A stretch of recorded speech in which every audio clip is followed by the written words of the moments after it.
Hello, hello, everybody. Welcome back to Reality Realness with 3 S's. I'm your host here, Chantele Francis. Here with my lovely co-host we have... Brazil. Hello, Brazil. How are you doing today? Doing well. How are you? I got a little bit of a seasonal kind of headache. I don't know. I get them every once in a while. I get these headaches. Like, I don't usually get headaches or any sort of ailments or anything like that. And then I get these like headaches behind the eye, and I'm like, what's going on here? And I'm like, start getting worried. And I'm like, no. It's either springtime or the fall. And so, yes. And apparently it has something to do with the changing in the amount of daylight that we are receiving. And so that's why whatever that fluctuation in, it changes something that makes you get a headache. And so I got a headache. Makes sense. If this is your first time on Reality Realness, well, where have you been? But welcome. Please make sure you subscribe down over there. We are on our way to 1,000 subscribers, hopefully by October 18th. And when that happens, I will have a special guest that will come on and chat with us about some fun reality show. We are getting close. I think that we are at 290 right now. So, I mean, 10 or more during this live broadcast would be amazing. So please help us out and make it a lot easier for us to get to 1,000 subscribers. So we are obviously still in mourning over the fact that Love Island is over, and we don't want to let it go. So we are just going to talk more about Love Island. We don't necessarily have much more content, but we have some interviews and some after interviews that we haven't talked about yet. So if you have any insider information, anything specifically you want to talk about, this is your time just to get all the feels of Love Island out onto the chat room table. Yes. Hi, Lindsay. How are you? Sorry, no, I actually did. I started the actual broadcast at 2:17 today, and so, but when I actually pressed live, is when it was at 2:28. So you were right on time. You were the first comment that I have, and welcome, because I don't know if we've chatted before. So yes, we usually go live at 2 p.m., but unfortunately things kind of got off to a slow start. So we are here now, and you have not missed a thing. Hi, Simeon. How are you? Hello, Sierra. And Realist. Hello, Realist. Hi, Realist. Realist says, hello, getting right to it. Hope you've been continuously watching Liming with Sandman. Okay, so I actually commented on Liming with Sandman about his first, the first video, and he was so like gracious and really like, oh my God, I didn't think that anybody was gonna watch it. That's so nice. And so I watched his second one, and I'm kind of was in the middle of his third one, and then I had to, well, not had to, but then I came on live. And so I haven't finished the third one yet, but I think that his videos are amazing. I love his insight, and he has about the same amount of people subscribers. So I was going to actually approach him today and see if he'd want to come and do some sort of collab maybe tomorrow, or just like chat about behind the scenes or things that we don't know about Love Island. And so that is actually something that was on my list. So we can still talk about Love Island tomorrow or in the future, but we'll have it with a special guest that has like some really, I think his perspective is like very, very good. Like, I love impressed. His videos. So good. And like, he also was saying that he doesn't really usually do love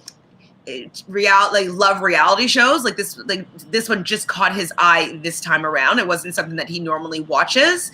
And so people have been asking him to also do the Bachelorette. And so if maybe we become friends, we can maybe make a weekly thing that we can come and have like the real reality tea with, the Sandman or Liming. Right. I'm not sure what his actual name is, but so that's what I'm hoping for and towards. Thank you so much, Realist, for like finding him, stumbling onto him, sharing him with all of us, because I'm very much enjoying his content, and he's been really, really grateful and honored that people are actually really appreciating what he has to say. So I want to support him. I love what he has to say, and I know Brazil's nodding away over there, so I'm sure she is agreeing with me. Yeah, absolutely.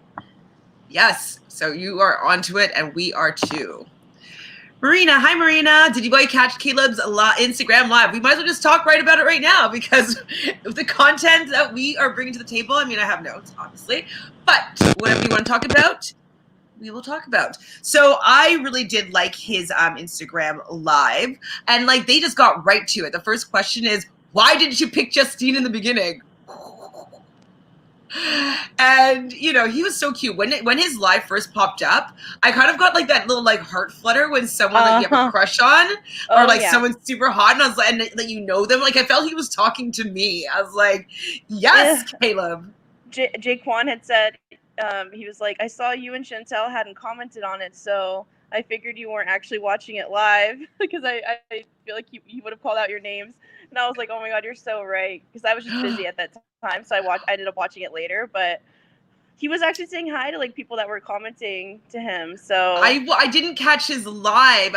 I wish because I saw his it's saying 8 Central Time was when he was going to go live, but I saw that after it was already done, and then I think it was Realist that sent me the link, if I'm not mistaken, of the whole the YouTube video, and then I sent that to you, and then Jace Kwan sent the link to me, and I'm like, oh, I already got this. I sent it to Brazil, and he's like, Brazil said she hasn't seen it yet, and I'm like, well, so she's seen it now. And so yeah, so we definitely around the same time we were all watching this video, like around 9:20 Eastern time yesterday. We were watching it. And so, did you watch the whole thing? Did you watch it? What'd you say? You're skipping. Did you watch it? Yeah, I did. And so, yes, he said that the reason why he didn't pick Justine and he initially went for Kirsten and Rachel was because, and it's the typical thing, is that they were the newest couples, the newest people in the villa. They would probably have the least stable relationships. And so he kind of wanted to have the opportunity to have something develop and grow with somebody instead of maybe being shut down by a couple that was in a little bit of a stronger position. What do you think about this response? I think it's truthful. I mean, it's kind of what every other couple did, or every other like newcomer did coming into the villa. So it's not like, you know, he was the only one that did that. So, and Kirsten, just like you had been saying, like you think Kirsten's the prettiest one on the island, so, or on the rooftop. So I could see why he picked her too. But I mean, I didn't really take offense to him not picking Justine right away, because like he said, she did have that like closed off kind of feel, and he was really unsure if like she was even into him to begin with, even after he got into the villa. So that one conversation changed it all. Well, actually, it was, I think, a little bit before that actual conversation. I don't, was it, it's pop culture, pop sugar? Am I getting all these pops wrong? One of the pop articles was talking about when things kind of shifted and changed. And one of his quotes that he said was like, if you want me, show me. And it was, I think, around the dice Vegas like game around that time where she was like showing him a little bit more that she was into him, and like the car wash was like, okay, now I know she's into me, and like she was playing along with him in it, being like, are you watching me, are you looking at me, or something like that, and he's like, yeah, like he was super into it. And so that was the first time, like around then was when he was like actually like seeing her show some interest in him. So he was into the game. Yeah. I mean, still don't like the home, but I like the result, the end result. I mean, I wonder though if we would have critiqued that decision more harshly if it didn't work out. You know what I mean? Yeah, I mean, there's always that what if. I think, yeah, because then it would have been like, was it worth it to do that to Rachel, kind of thing. Right. And I think that's probably why Rachel now is more so like, it's in support of it, because it wasn't like it was for nothing, I guess. Exactly. Yeah, exactly. I'm gonna switch to my computer because I'll be right back. Sure. Lindsay, yeah, sorry, we're on the same page now, you and I, Lindsay. Rachel, hello. Yes, you are here, Rachel. How are you doing? We haven't seen you or spoken to you in a while, but it's nice to have you back. And on, I believe, Wednesday at 2, we'll be taking up this time slot, Brazil and I, and we will be starting Bachelorette. So we're going to do like a cast assessment. We're going to talk about Claire, how Claire became the Bachelorette, a little bit about the rumors that have been going on about the season, the potential of a second Bachelorette. And so we will be talking about that on Wednesday, and that will be our continued time slot for the Bachelorette talk. So Wednesday at about 2 p.m., between 2 and 4, just to be safe, but we try to get on as close to 2 p.m. Eastern time as possible. So we are excited to talk to you about that too, Rachel. Hey, Rachel. Simeon says, Caleb restored my face in Aquarius men. What's wrong with Aquarius men? They're very easy to be alone and not necessarily show in ways that are very obvious that they're interested. You know what I mean? And so people sometimes think they're kind of too aloof. You know, it doesn't seem like they care. You know, they're willing. You said I have some Aquarius. Your Mars, I think, is Aquarius. Yeah, like so you said that I have my love language is like an Aquarius. And I said maybe that's why everyone thinks I'm like a guy in a relationship. Is your Venus in Aquarius as well? You said I have 2, I think. I couldn't remember. I think one was Mars, because my Mars is in Aquarius as well. And Mars is like how you take action in the world. And so taking action like an Aquarius would be, you know, maybe unconventional, doing things for the greater masses, not like being for yourself or like your close immediate people, but more so your action is driven by helping many. That kind of thing. And so, yeah, like one-on-one relationships, like, yes, you are great at being friends. I'm just talking about Aquarius now, Aquarius men anyways. They're great at being friends and like having a lot of really good, really close acquaintances, but it takes a little bit longer for them to maybe connect really deeply one-on-one. You know, they're great in a group, you know? Like everybody loves them, everybody's gonna like them, they get along with everybody, everybody's entertained by them, but sometimes people that are close to them may not feel as though they are getting enough of the love attention. And it's not because they don't love them, it's just not how they interact. But I want to hear more. Sorry, I want to hear more, Simeon, about your Aquarius men situation. I'm curious. When was her birthday? Hi, Laundry. How are you? MKMs, hello. How are you doing today? Rachel did the same thing with Jeremiah. I don't see the problem. With Jeremiah, though, they actually had officially ended, though, hadn't they? Wasn't that the difference? I don't know if like Jeremiah and Justine ever really even started, so I don't know if there was something for them to end. Like I don't think it was like how Jeremiah like outright ended it with Rachel. I don't think anything like that happened with him and Justine. And also, yeah, they had broken up, whatever, Jeremiah, and like Jeremiah already gave her the friendship talk, the friend zone, and didn't then Rachel have to ask people out on a date? So she asked somebody that wasn't with somebody in part of the game mechanic of the show. You know what I mean? Like they had to choose somebody, and she probably just had witnessed that she got friend zoned, so they weren't actually together. And I believe, I could just be making this up, but that she also spoke to Rachel, to Justine about it. I'm not sure. I actually really don't remember. I know it's like so long ago. That's so well, because they already weren't showing anything about like Jeremiah or Rachel to begin with, so it was hard for me even back then to kind of paint a picture of what was actually happening. So it's even harder for me to think about it now. And you know what, though, we have to say though that if Rachel didn't do that, though, so we can just talk about like revisionist history here, like then would she have gone over to Caleb? Would Caleb have stayed? Like, you know what I mean? Like all the other chain of events that would have happened to allow Justine and Caleb even to have the chance to get together, would that have been taken the place? Like, would Justine have been able to go boldly after Caleb in these situations if like the circumstances hadn't been the way they were? So, I didn't see it at the same time as the same thing because we knew that they weren't really working on a relationship together. Right. And I think that's why like like I know why you said that it bothered you that Justine did that to Rachel. And I think had they not had the conversation about like both being like Black women and like kind of going through those experiences, I think I would have taken it even less seriously. Like I would have been like, well, whatever. But yeah, I can see why, like, just like as a friend, why you think that's kind of. And they also, both of them felt as well, at least Rachel kind of expressed that she didn't want her whole story on Love Island just to be the two Black girls fighting over and stealing the men that that's interested in either or both of them. And so that was a conversation that she also was having with Justine. And so with having that conversation as well, and then go and do that, that didn't sit well with me. I'm happy that she got the guy, and I'm happy she did what she needed to do to get the guy. But in that moment, and I still don't like how that went about.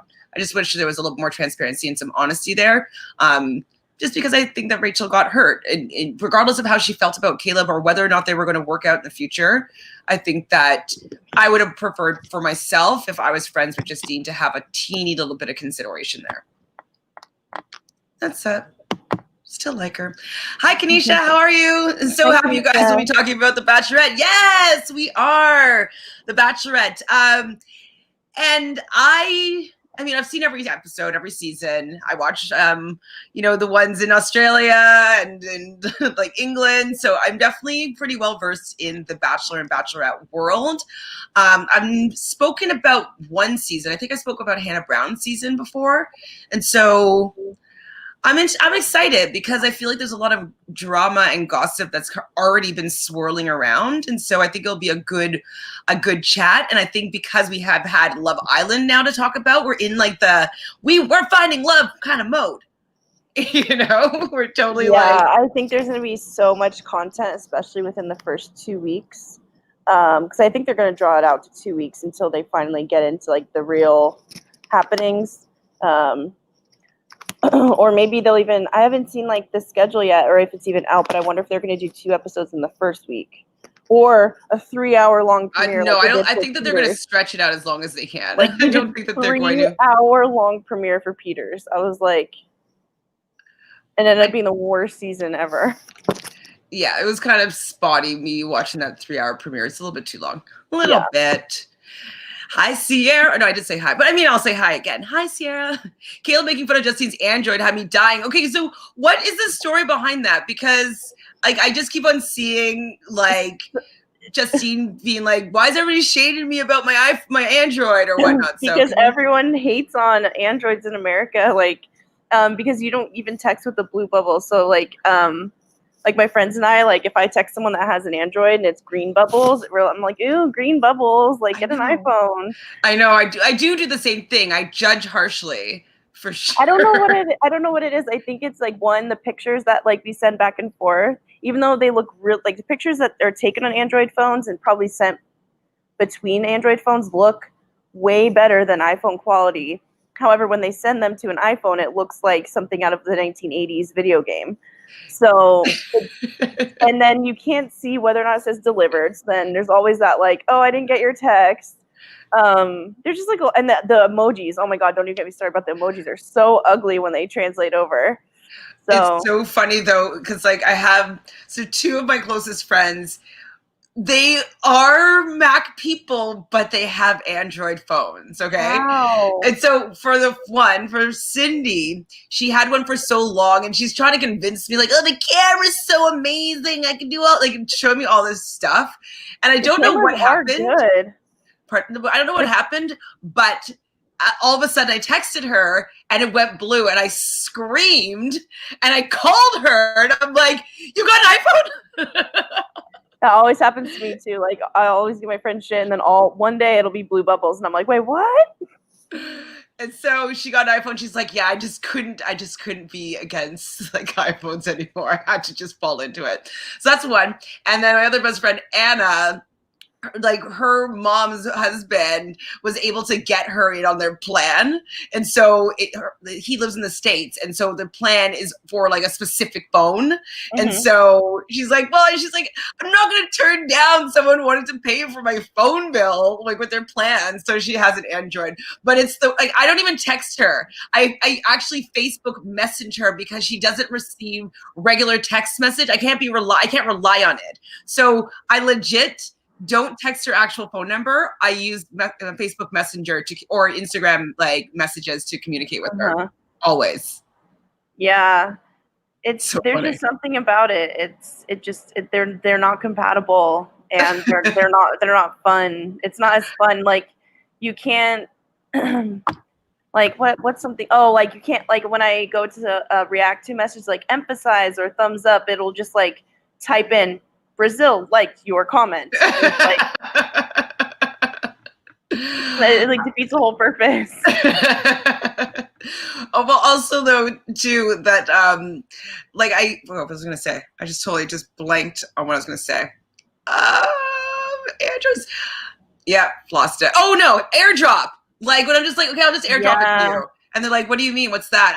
I'm just like, I roll. Okay, so I guess I'll page it to you. So Justine has an Android. I mean, she needs to switch that up, I think. She will. It's just not a thing. Once Sally finds out she has an Android, she will buy her an iPhone. Do you think, what if Sally doesn't have an iPhone? What if she has an Android? Sally has an iPhone. I found Sally also, guys, by her full name. So Sally Velasquez. She has a TikTok as well, and every single one of her TikTok, she's drinking a glass of wine and doing like silly things while she's like chugging a wine or chugging a shot or something like that. I didn't know she was such a cute little lush, but she's very likable. She's a likable person. Yeah, no, I still love Sally. Like I know Murad was stopped liking her and just finding her annoying, but I think it's because, and he mentioned this, was that we were stopped appreciating and liking Johnny and didn't like the fact that she made the decision to stay with him. And so I think that our distaste for him started to rub off on Sally, and that's what he was saying, and that's what I believe and agree with that too. Well, yeah, and we were telling people like stop hating on Sally just because you don't like Johnny. Like, yeah. She'll make her own decision when she comes out of it, whether or not we agree with that too. Like it's her life at this point. She didn't. Yeah, and they're also young. Like they're 24 and 22. I find it interesting. Both the women are older than these guys. So Justine's 27 and Caleb is 24. So do you think that might ever come into play? I would normally say yeah, but Caleb honestly does seem very mature. Yeah, like if you were to tell, if like you gave me like a reel of him talking or acting around the villa and were to ask me his age, I would at least say 26, 27, 28. Like I would say one of those numbers. I definitely wouldn't go any lower than 26. So I don't think it's necessarily a problem, but I think that a lot of it has to do with his upbringing. Like I think he was brought up in like a very good home where they're very open-minded and they have like a lot of great values. So. And he also says he has that Southern charm as well, which I think is very, very like, adult, very like hospitable and very kind and very respectful. Right. And so I think those are traits that, you learn as you're growing older, but it seemed like it's been instilled in him from he's been young. And on the flip side, I think Johnny's age, he could be 27, 28 and still have that young mentality because of just how his dad was acting. Like exactly. So hi Nika, how are you? I think you messaged in the comment. I think I commented back. But anyways, nice to have you. Thanks for hanging out with us. Nika says, I'm new here, but Rachel only blames Justine and not Caleb when he made the decision and telling her not to worry. So that makes me iffy.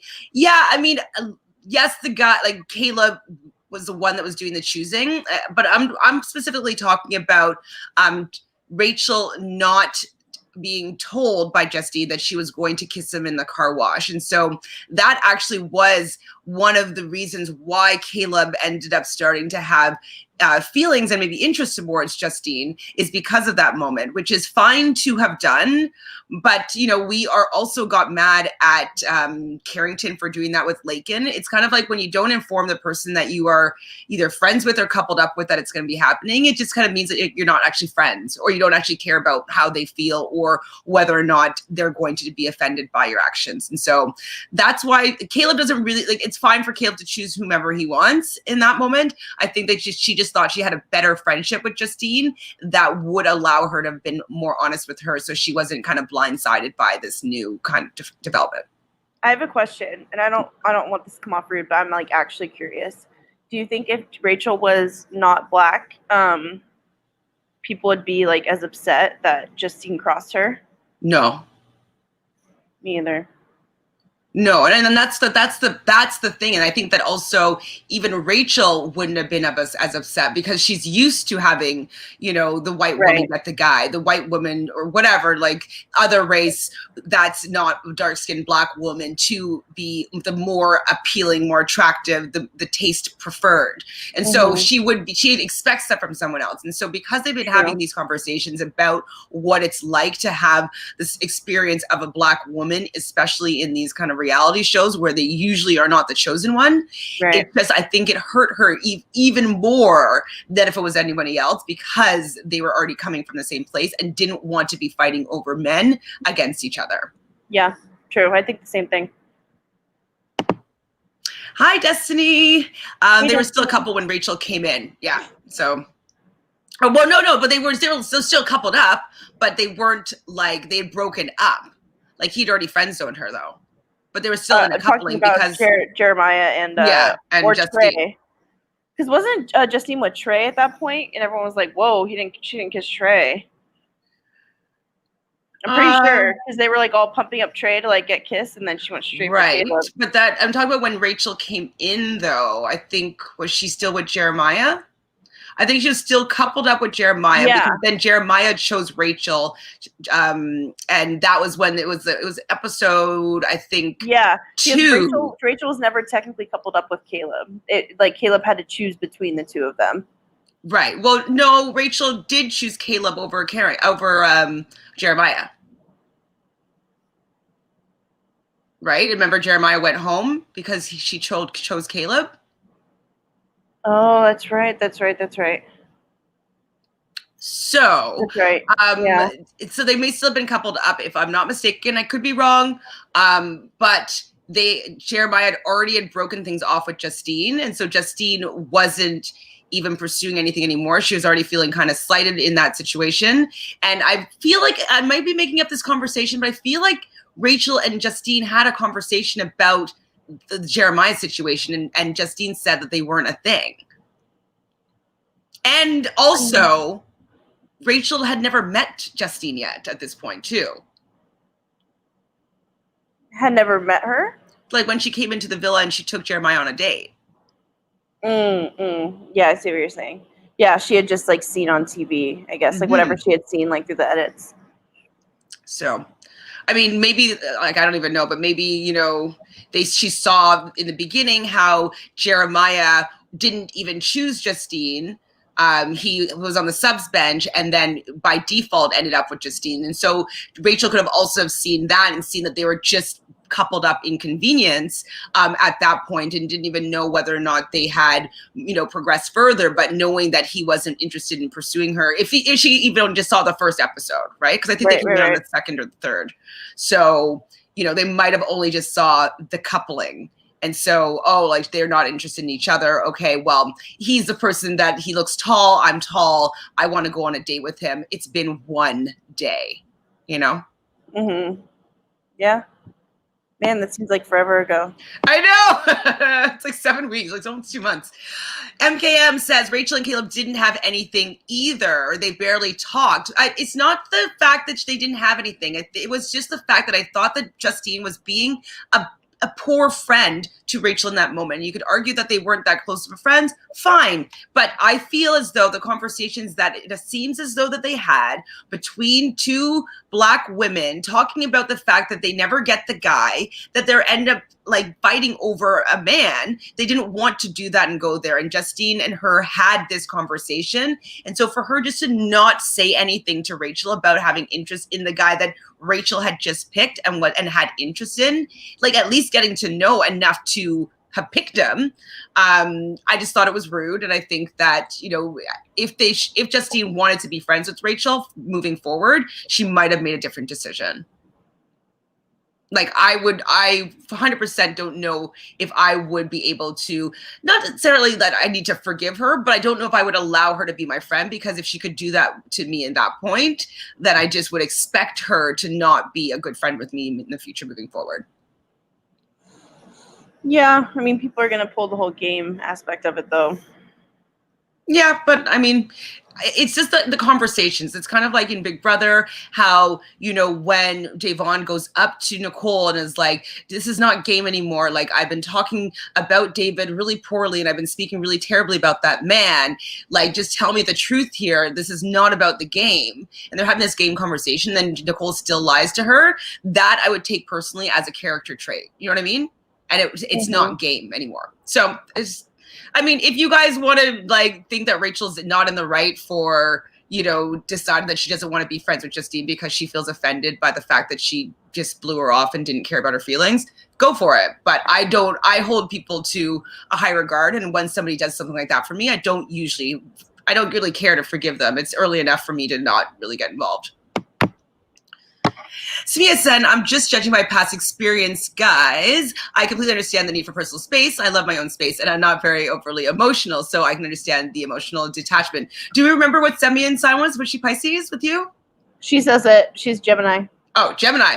Okay, so Gemini is an air sign. So Gemini is like Sally. Gemini is also like James and Johnny are all Geminis. Geminis, so Nick, Lindsay, they're Geminis. Guy's Gemini, Brazil. And so usually they're like social butterflies. Usually they Nick and Guy are Gemini? Yeah, they're like a week apart. And so they usually like, basically Gemini is ruled by Mercury, which is the planet of communication. And so it's fast communication. It's fast, like going around, getting information, talking, social, butterflies, like internet connection. Like it's just very fast energy and moving around communication. And so because it's an air sign, it's not going to be necessarily dominated by the heart.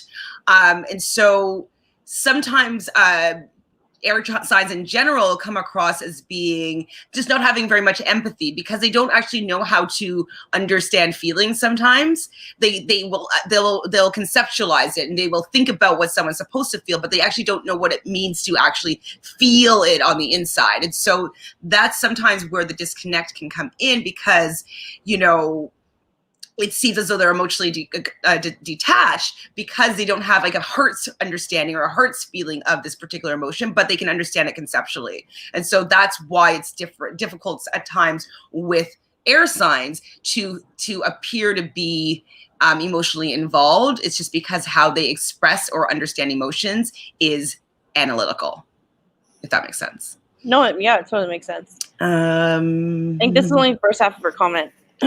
And so it's just that she's not overly emotional, yes, and so she can understand the emotional detachment.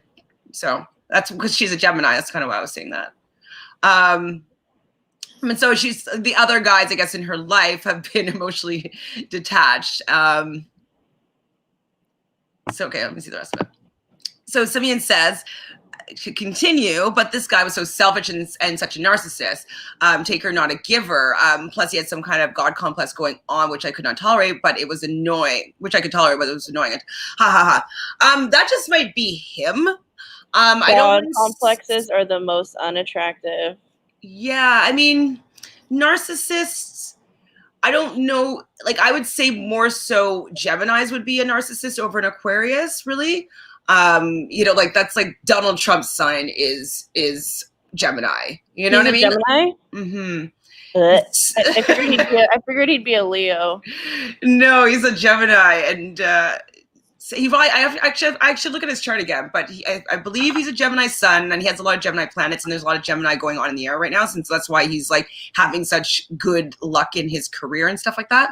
I think the North Node is in Gemini. Anyways. Blah, blah, blah. So back to narcissists, though. I think that just might have been that particular person. I haven't really met that many Aquarius that are narcissists like that, because they're usually the humanitarian. They usually want everybody else to be doing well. They're for the people. They're for the community. Usually they're not very self people. They're usually others. So I'm sorry that you had an unfortunate situation there, but I wouldn't hang that on being Aquarius, personally. Nika says, especially when Caleb and Rachel told he was interested in Rachel and Justine in his first episode there, he and Rachel never talked. Well, I mean, we don't know what we've seen and what we haven't seen. But again, like, if you guys want to hate on Rachel because she was offended, I can't stop you, and I can't say any more about like why I feel this way. Nika also says you can see him and Justine talking in the background of episodes before the car wash. So I'm unsure why Trey and Rachel were surprised. I mean, okay, maybe they saw that they were talking because they're supposed to talk to everybody in, the villa. That's kind of like when you come on, you're new, you talk to everybody. So I could see how they wouldn't be tipped off that maybe that was something for them to be worried about in this moment. And I think they both thought that they would have been told by Justine and or Caleb that they were going to be pursuing something with each other. So are you okay? My dog is attacking me. Oh, and so, yeah, I mean, like, I think that they both felt that they would have been informed by the people that they were both coupled up with if they had interest in moving forward with the other person. And so I was shocked. Like, so if I was shocked when I'm watching it, and I can understand why Trey would be shocked and why Rachel would be shocked if they hadn't. I was shocked. And I thought it was, and I felt bad for Trey in this moment as well, because he was still expecting Justine to kiss him. And so, I don't know. I felt bad for Trey then. I never felt bad for him a moment after that. Why? He's a little cocky. Oh, who cares? I don't like that. Meh. Simeon says, I'm not sure if he wasn't good at expressing his emotions because we weren't right for each other, or if he was simply incapable of expressing them. He screamed non-committal vibes, plus, P.S. I'm a Gemini. So Aquarius can be considered non-committal for sure.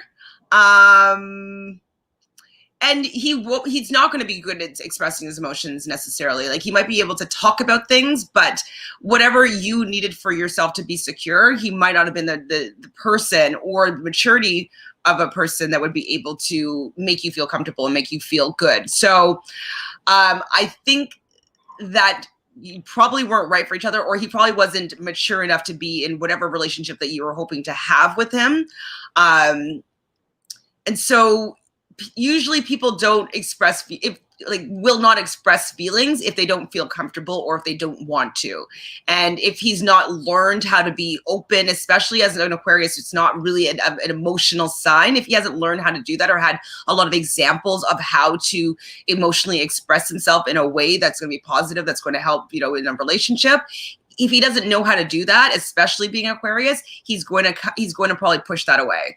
And so I think that he's Aquarius. B, he's emotionally, stunted. Like he doesn't have emotional, unavailable. It doesn't have very high emotional intelligence.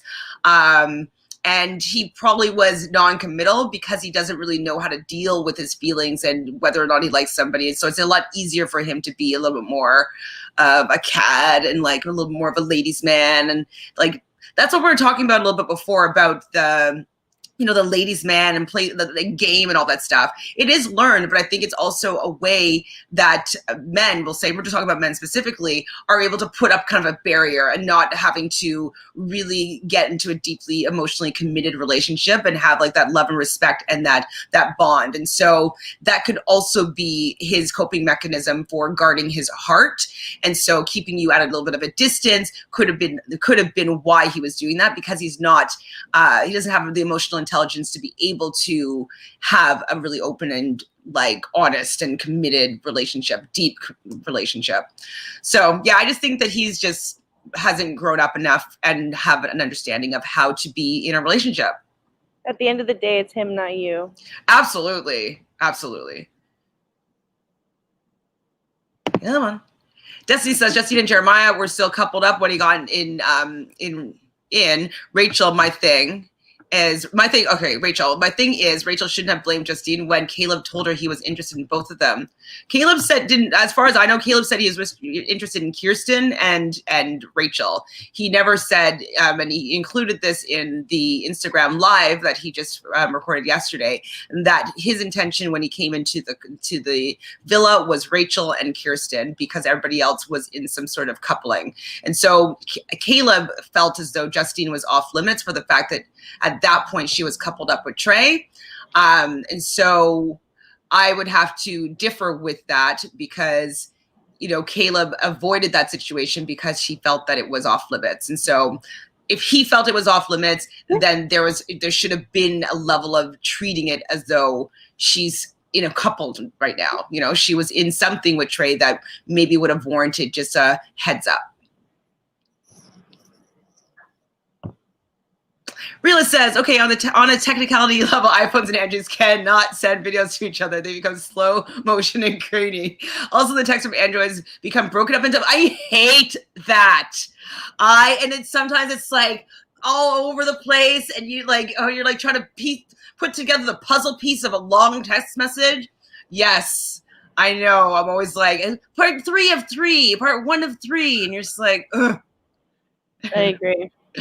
Sorry to any Android owners in this. Yes, we don't really care, but we're just kind of being silly. Just don't ever text me, okay? I'm kidding. But I like that with iPhone to iPhone, like you can send like videos and like, you know what I mean? Like I'm like, do you have an iPhone? Okay, let me just send you like by text as opposed to like emailing it on some big thing. You know what I mean? If it's a movie or something. Right. You can do that, which is good. Realist also says they pulled up old tweets from Caleb, even in those community and normalizing breastfeeding. Truly the best couple won. Yes, I definitely think the best couple won. Happy they got there. I'm happy to see what they're going to do moving forward. One thing that I really resonated that Caleb talked about in his live was how, someone asked him whether or not he was planning on being a coach for young kids or whatnot.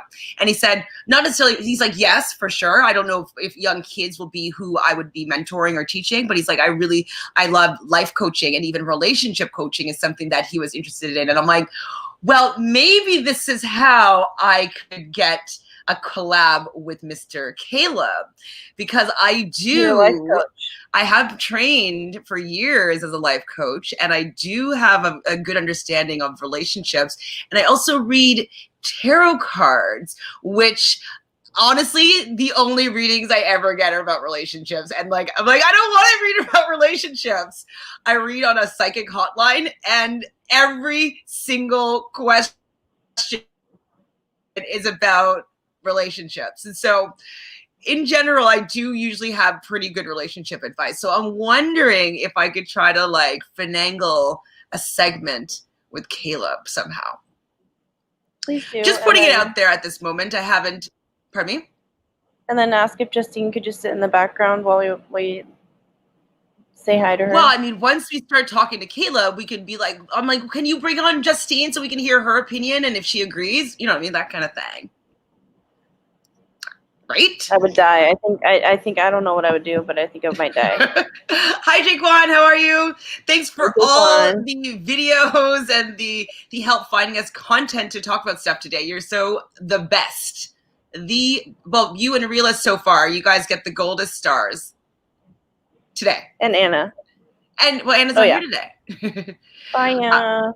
Destiny says, no, when Rachel came in, they were still coupled up, and Jeremiah didn't bring things up with Justine. He did after, Rachel.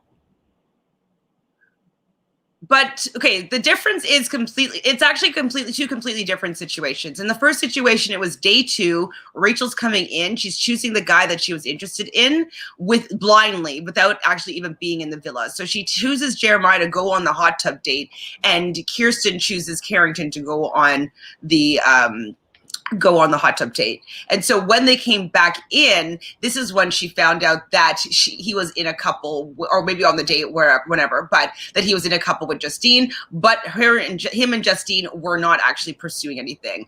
If I'm not mistaken, then Rachel talked to Justine about her pursuing Jeremiah, and Justine, if I'm not mistaken, gave the go ahead.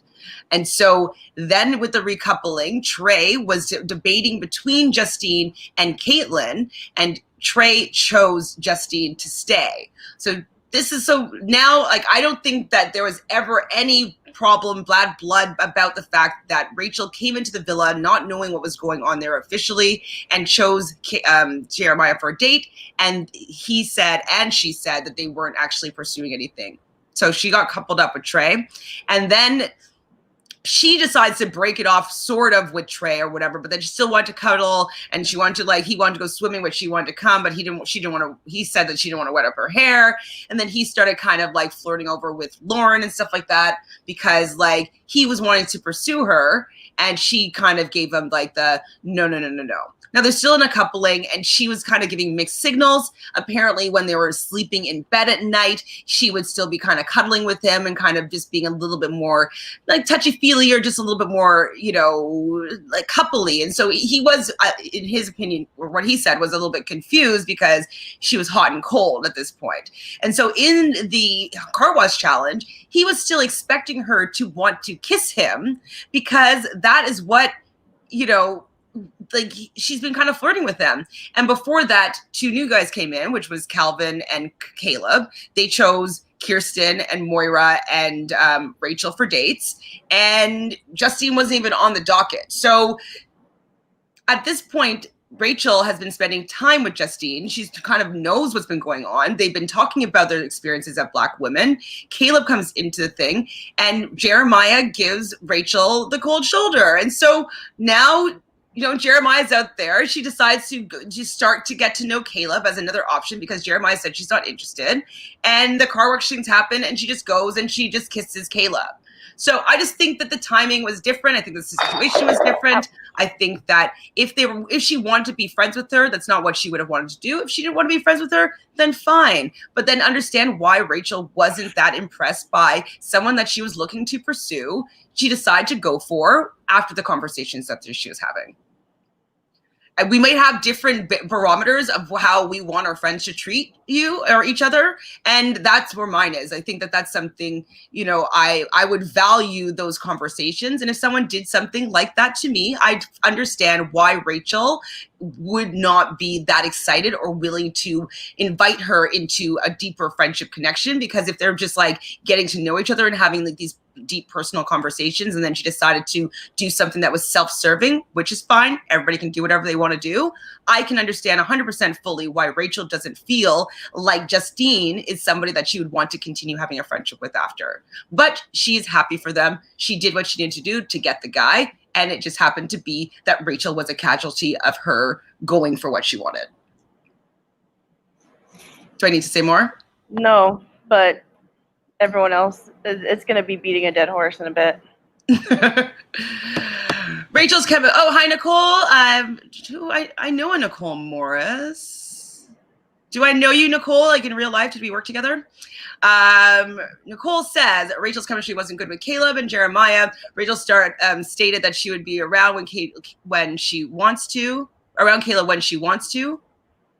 It's called Love Island. It's the beginning of everything. Sure. I mean, like, exactly. But it's called Love Island, but you can also still have your own, like, decisions on how you want to be treated, how you want to treat yourself, and how you're going to allow people to treat you. And so, you know, we've been saying a lot of things about, we love how, you know, people have been so honorable with how they make their decisions. We've been mad at Carrington when he goes and jumps around from girl to girl. So we are holding people to different standards. And you're saying it's because it just started? Okay, so if it just started, then Justine is allowed to be a bitch to Rachel. Okay, we can say that's fine then. But for me, it wouldn't be fine. For me, I would be like, hell no, that's indicative of who you are for the friendship that you'd have with me. Bethlehem. Hi, nice to meet you. You're being a little critical of Justine. Caleb ultimately decided who he wanted. I don't think you guys are actually hearing what I have to say. I'm saying that she did whatever she wanted to do to get the guy. Good for her. But if I was Rachel and she did that to me and we were supposed to be friends, I wouldn't forgive her. I'm telling you, it's going to get repetitive. I guess I wasn't upset about Carrington, Moira, or Calvin recoupling so much. So just when Justine did it, I wasn't bothered because it's a game. Agree to disagree. Cool. I wish that we could have seen the friendship more. It seems since it seems like Calvin and Justine were close. Caleb, Calvin, and Carrington. I wish I could have seen this Carrington that everyone likes. Absolutely. With Carrington, the Calvin everyone likes. And that too. I mean, it seems like people like the Calvin on the outside and Carrington on the inside. It's kind of like flipped. Carrington, someone just said something about Carrington in one of the exit interviews. Oh, they're just like, hey, Caleb said Carrington is the funniest guy. And like it was amazed that America didn't think that Carrington was real because he felt that Carrington was the realest guy. And so that's Caleb giving an endorsement of Carrington, which I think is really interesting. I also found that interesting. Because I would think that he would have a little bit different discernment. Hi, Annie. I think we've spoken before, so thanks for coming back. Thanks for hanging out. Here's my thing. Caleb was openly telling Rachel he was interested in both Justine and Rachel. I don't remember that. Why should Justine pass up someone that I'm not saying for her to pass up anybody. I'm saying that she just needed to be upfront and honest with her friend. Just like when Carrington went to kiss Lakin, all that Laurel wanted was Carrington to give her the heads up that he was going to do that. That's it. Like, it's just like to just be prepared that you're going to get like, oh, okay, like I didn't know that you were moving forward to start like macking on somebody that I was interested in.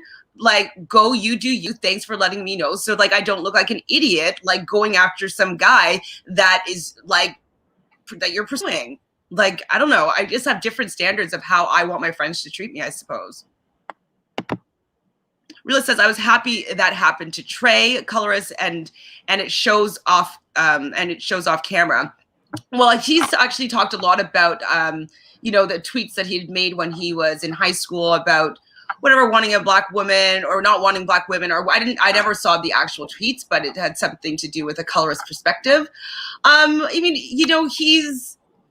I said this when the tweets first came out, and so he is a black man living in America, and to be honest, I don't feel like it's like the best card to be dealt in the society that we live in right now. I think that it's definitely playing the game on hard, and I think playing as a black woman is extra hard, and a dark-skinned black skinned woman is playing on super tough and advanced. And so like, I feel as though it's potential to want to have better opportunities for your children that you did not have for yourself.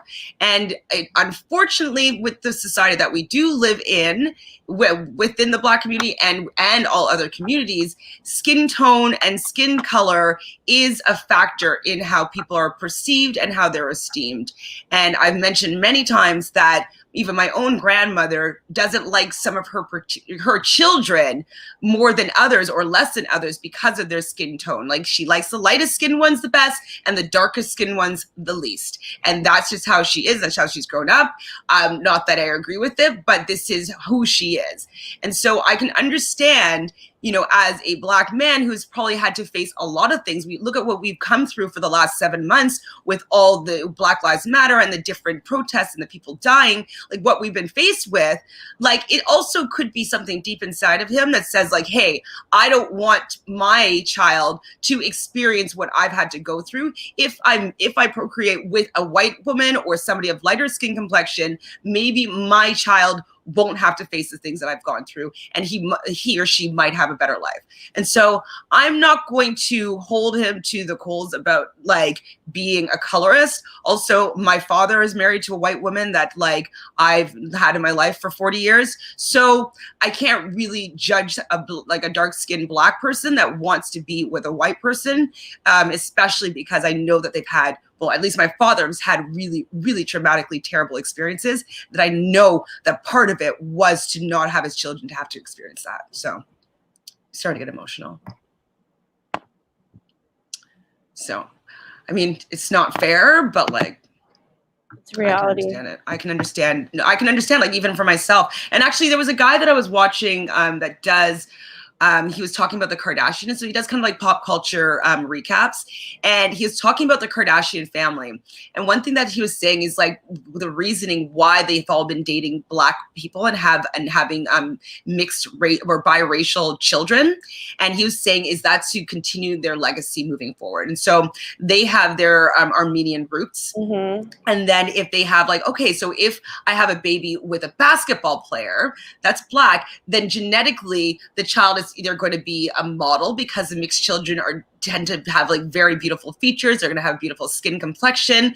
And if like, this is Chloe specifically who's talking about, and if he's with a basketball player, Chloe's already tall, he's tall, we're going to have like some gorgeous Amazon, either model or somebody that's really good basketball at sports, player. Right? And so like, that's good for the next generation. They're going to be able to keep their legacy growing strong and getting stronger with the newborns. And then, you know, with, we'll say Kim, he was talking about how Kanye West, you know, he chose to marry, and he's like, he's a musical genius. You know, he has creativity. He has the fashion genius. So again, they're going to have beautiful children that are going to be able to be a socialite. They're going to potentially be models, you know, who knows. And even Kim is like very gifted creatively, and you're already seeing that in as North. A business kind of woman. Yes, and you're absolutely. already seeing that in North already.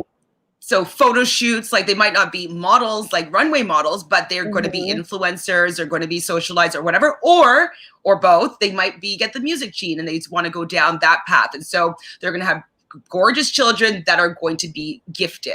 And Courtney's then the only one doesn't fall into that category. So with his analogy or like his like makeup of this whole thing is that you also kind of have to keep the status level of being white. And so she married someone white with blonde hair, blue eyes. And so like they would have like to be able to stay in the elitist side of things with like in society, because white people in general are allowed to be in that world a little bit more. So it's kind of like it's all slightly calculated is what he was saying, with like who they're procreating with, to ensure that the next generation has a legacy that's already been built for them.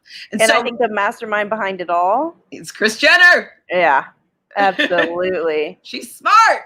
I mean, honestly though, like, and I think that'll be in history books like 100 years from now. Like that is the family. Yeah. I mean, it's a social experiment essentially, and like a genealogy experiment, and it'll be crazy to watch how it all unfolds. And like, obviously I know you have a leg up if like your parents are someone, and so you can easily get into like their trade like a little bit easier, but it'll be cool to see what they all do. And even Kylie, another musician, right? So like, who knows what that generation of the kids are about the same age. They're going to get into music together, create a group. Like, I don't know. Like, is this a new Jackson 5 that's happening with a couple models? Like, I don't know. But so that's just like also just to add on or piggyback onto my thoughts about the colorist thing, is that like, you know, sometimes you want to look forward to the future generations and allow them to have opportunity and have legacy already be kind of built in place for them. And so I know people want to be like, say that you should be, I'm Black and I'm proud, which I'm sure every single Black person wants to say, but I know that they've had many experiences in their life that made them be like, man, I just want to hide sometimes, you know? Yeah, absolutely. So Samia says, thanks so much for your perspective, guys. I appreciate it. Yes, anytime, Samia. And like I have a relationship coach, so I could help you a little bit outside of the perspective of this little chat. But I hope that you get some peace of mind there. I think that he was just emotionally stunted. I don't think that it definitely had nothing to do with you, but I also don't think it had anything to do with him being Aquarius. I think it was him. Lindsay says, you're so knowledgeable about astrology. Haha, I love it. I do. Well, that was one thing that I decided to learn over the, being self-isolated, I was like, okay, what things can I do while I'm here? So I took dance classes every night, I took acting classes, and I took astrology classes for the last 7 months. I mean, I already had a pretty decent foundation. I know a decent amount, and I still have a lot to learn, but I definitely love astrology, and the fact that like you can go down the astrology rabbit hole is insane. One thing that was so interesting, I don't know if I told you about this, but like I stumbled on a true crime astrology podcast. What? And it's basically like going through all the, I know this is a little bit morbid, guys, sorry, but like any like mass murderers or like serial killers, and like looking at their star chart and looking at like the dates that they did certain things, like what was going on in the planetary alignments and stuff, and like you could start seeing patterns, and like it's just isn't it true that Pisces are the most likely to be serial killers? It's more of a mix of things. I think it would be like Pisces, and you have a lot of fire somewhere, and then you're in like retrograde because like fire and water is going to make things like, you know what I mean? Like there's more of a combination. I've just seen them on like the stupid little like grids, like Pisces, like all like the like morbid traits, and it was all every single time it's Pisces serial killer, and I'm like, what the fuck? Pisces and I mean water signs in general, but Pisces and Scorpio would I say would be the two that I can understand why maybe considered to be more likely, because with Scorpio also deals with life and death and the afterlife, and it's an emotional sign, and they're deeply wounded emotionally, and they take things very personally. So on the surface, Scorpio could be really affected if other things are aligning in a certain like alchemy of signs, then you might have a Scorpio that becomes a serial killer. And then with Pisces, so Pisces also deals with like the afterlife, it deals with reincarnation, and so like otherworldly kind of like dream worlds. And so I can see like if it's like kind of in like a fantasy kind of way is how maybe like fantasizing a death and making it like a poetry or art, you know what I mean? And like but in like a morbid sense. I could see how it could be Pisces as well, but I could probably make a case for any sign, but it's just like the makeup of the different signs. Like this is in this sign and this is in this sign. You're like, oh my God, it makes so much sense why they're into necrophilia or why they're into such and such. Like it's so interesting in a very morbid sort of way. Oh my God, sorry, I'm so behind the comments, guys. Okay. And Nanny said, why Trey be shocked when Jesse literally told him he could pursue Lauren? He basically told him she wasn't into him and can go after another woman. I don't think that Trey should have been shocked. He wasn't into it. I was shocked, and I was watching it, so I can understand why I was shocked. Jaquan says Trey was doing an interview with Alana, and he said that he was attracted to two different colors of women, and that tweet was old when he did show off them. Did it show off camera? Yeah, I know. I saw that interview as well, and he addressed it with Alana, and I think he also addressed it with was it Entertainment Tonight or was it After the Island? I don't know which one. I don't remember. One of the two. Oh, I think the guy that I was talking about, his name is Storm Monroe, is the guy that has his interesting assessment of the Kardashian crew. So if you guys, I just saw it pop up because I ring his bell. So I think Storm Monroe is the name of the guy. If you guys are interested in hearing his whole thing. I know, right? I was like, man, that's smart.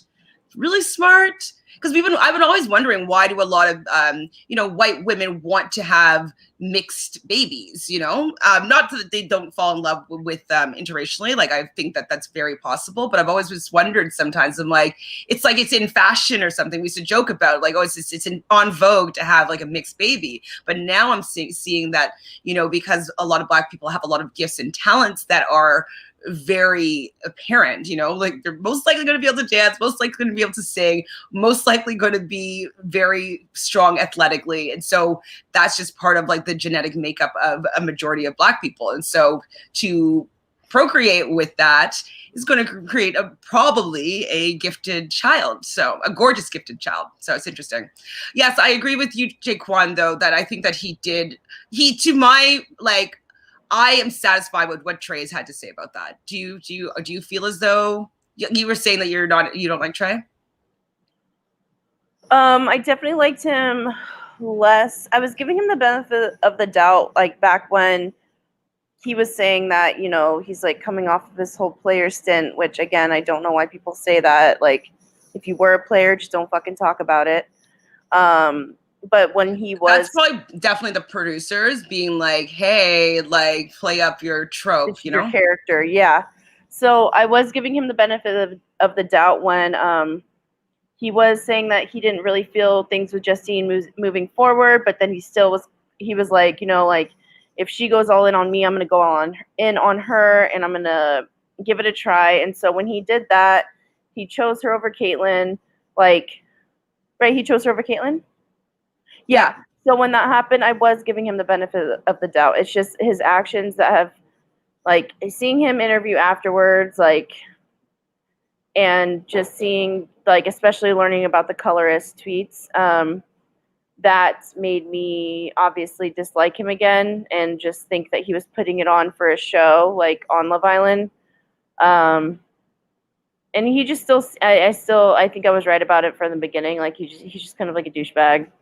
Yeah, I mean, I don't know if he's like the relationship type of guy or whatever. Yeah. Like, you know, he could be like this whole game player that we've been talking about. Like, that could be what his upbringing has been, or what he's culturally has learned is the way to interact with women, and it's worked for him so far.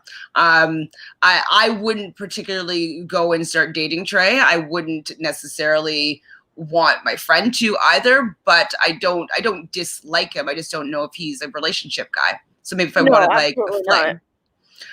So MKM says he definitely told Rachel he was into Justine. You're remembering wrong. Okay. I mean, show me the clip. At this point, I do not remember him having that conversation with her. Do you remember that? I honestly don't, you guys. From just because of, I mean, I've just been going through a lot during this whole process, and we've been talking to all of you about so many things. Like, so like a detail as minor as that, I truly don't remember. I'm willing to go back and watch, or if you can send us a clip, obviously I'd watch that too. It's just hard. Like, I guess I'd only have to watch episode 2, right? Yeah, but I mean, and we're on episode 34. Like, it just, I agree. It's like what we're talking about right now, but it just happened so long ago that, like, I really do not remember. Yeah, I mean, if you have a clip, that'd be awesome. I'll watch it back. But I mean, regardless, so it still doesn't change how I feel. I don't think that she went about it in the right way, in my opinion. If she wanted to keep a friendship with Justine, with Rachel. Teresa, hi there. Nice to meet you. Oh, my family's last name is Joseph in England. Are you in England? In London? I love your name. The Josephs over there. So Caleb did tell Rachel that he was into Justine and her. It was on the show. Okay, I'll look back and watch it. I don't remember that at all. Adrian, hi Adrian, how are you? Caleb said he took them on dates, he said, because they were new. Yes, that was Kirsten and Rachel that he took on dates because they were new. Nika says, do you think Caleb can dance? LOL. Okay, yes, let's get to stuff that's more fun and light. Like, I actually don't care about, like, Rachel. Like, she's so long ago and she's not really important. Other than the fact that she's Aquarius, so I guess I do stan her. But I think Caleb can dance. He can, but he's a little stiff. A little stiff. Are you giving me the evil eye?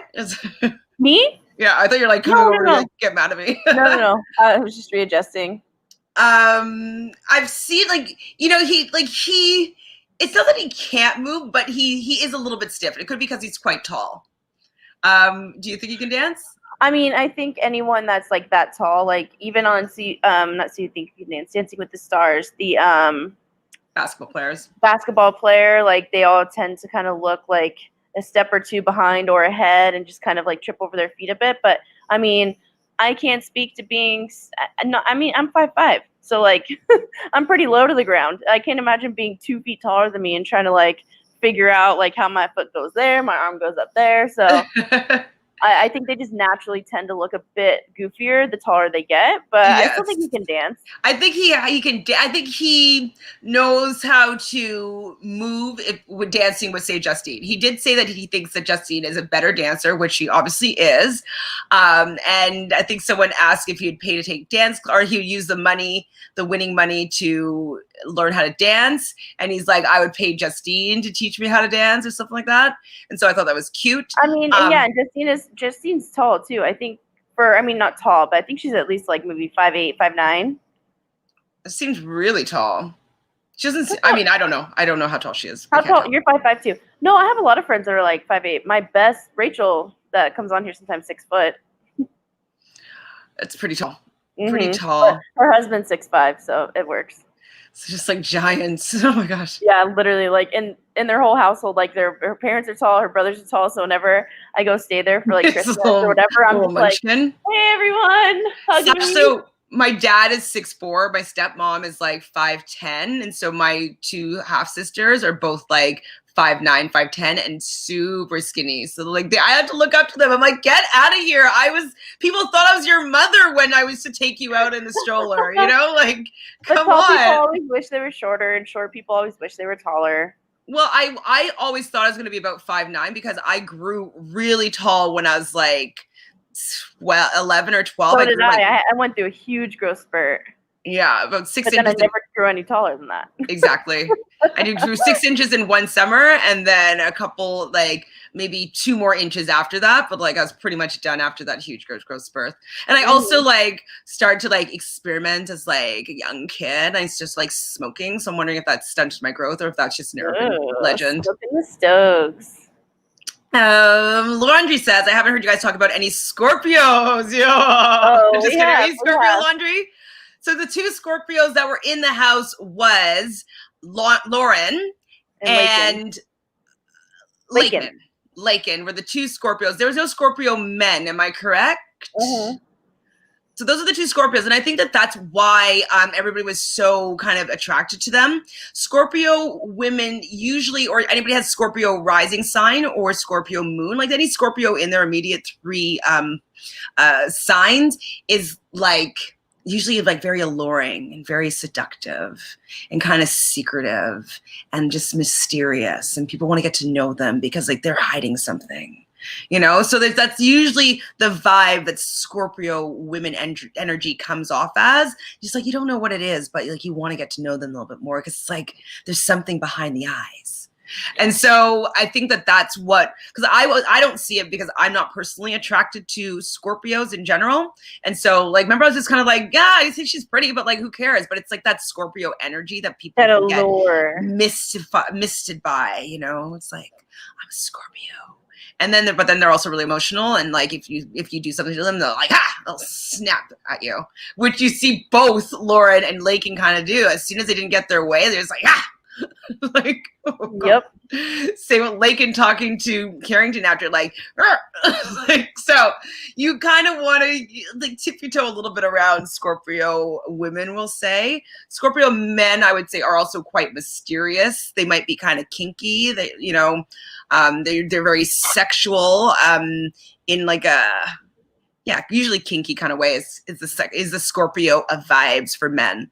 But there were no Scorpio men in the house. I'm sure if there was a Scorpio man in the house, like we probably would hate him. You know what I mean? It's just because like he'd be too like coming off as like Johnny times 10, like super, I'm a man, you know? Like Johnny mixed with Carrington? Kinda, but still more like lead with your crotch, you know? Oof. Better be a nice crotch. I think that Scorpio also rules the genitals. I think that that's like the planetary sign. I could be wrong though. Don't quote me on that one, but I think it is. Nika says, I grew up like Calvin. Grew to like Calvin, sorry, when they showed his more goofy side. Also, do you think Caleb can dance? Everybody wants to know about Caleb's Why all of a sudden about Caleb and his dance moves? I mean, I would teach him how to dance. Anybody that's willing to dance is enough for me and knows how to dance in a way that can be like sexual foreplay. And so I think that he has that down. Like he may be kind of stiff, but I think he knows how to use the allure of dancing as part of like sexual foreplay. And so I will say if I'm judging being able to dance by that, I would say, yes, he can dance. And no, Calvin can't. I mean, Calvin maybe have the moves, but like I am not turned on by his dance moves at all. Are you? Do you like his body roll? He did a couple body rolls for the Entertainment Tonight. He lifted up his shirt once to do a body roll. He can do anything, and I think it's hot. I don't know. Oh, I'm talking about Calvin now. Sorry. Oh, ew. Calvin did 2 body rolls for the Entertainment Tonight interviewer. Stop it. You know, I did grow to like Calvin. I think that I would like him as a person in the house. I just didn't find him attractive sexually, personally, and I didn't find that his relationships with any of the women were any that I really cared about or I wanted to see move forward or progress. And so the relationships that he had, I didn't care for. And so it also made me not care for Calvin because it just wasn't interesting to me. I would have rather just see more content of the people that I was liking or like interested about their growth. Right. Yeah. I mean, I just never, it's not like he ever dated Justine or Sally, so it's not like I ever really cared to pay attention. Right? Exactly. Exactement. Partial Prada, hello again. They do know what's going on in the villa because they watch and the producers tell them what's going on before they go in. So Rachel did know about the situation already. They also went in on day 2. So how much information did they saw maybe day 1's episode? And like I said before, it would have been that it was just a recoupling that Justine and Jeremiah like didn't actually couple. So I could also assume that when she made that decision about Justine and Jeremiah, that she didn't feel as though they were she thought that maybe they're just friend zoned. It was day 2, the episode 2 that they were going in. And so I don't think that there was not that much information. And so she was definitely going to go for a couple that she thought was new that maybe wasn't working with somebody that was tall, which was like a prerequisite for her. And so I'm not going to say the exact same thing over again, though. That's what I'm saying. You probably should skip those. Lindsay says, are the first few episodes worth going back and watching? I started the night Lauren and Carrington went on their date. Lauren, and then Johnny and Connor. I mean, you could go back for the context of like kind of what we're talking about here and see if you want to get in your own opinion about whether or not, you understood why Rachel would have been irritated or like not happy with Justine when she went for Caleb. I mean, it would be good for seeing the whole Caleb and Justine story. So yeah, I would say it's worth it. Like, it's definitely interesting. It's fun to watch. Like, I think the whole season has been pretty good. So yeah, for context, I always go back and watch everything because I feel as though I want to have a really good solid ground as to what has happened beforehand. So whether it's a full season or the rest of that particular season, like I would probably go back and watch it. What about you? For me, it takes me a while to digest like after a show. So even if I really, really, really, really, really enjoyed something, I can't rewatch it for a few months after. Like Game of Thrones or even like any of the Harry Potter movies, anything like that. Like I still haven't been able to rewatch Game of Thrones, and it's been 2 years since the finale. So for me, I'm different. No, not rewatch, but if you've never watched it before, would you just watch the last season and never go back and watch the first ones? Oh, definitely not Love Island 1 USA. I would. But she's kind of asking whether or not she thinks it's worth it to go back and start at the beginning to catch up with the first 10 episodes that she didn't see. Yeah. This season, yeah. Yeah. Oh, yeah. Sorry, I misunderstood the question.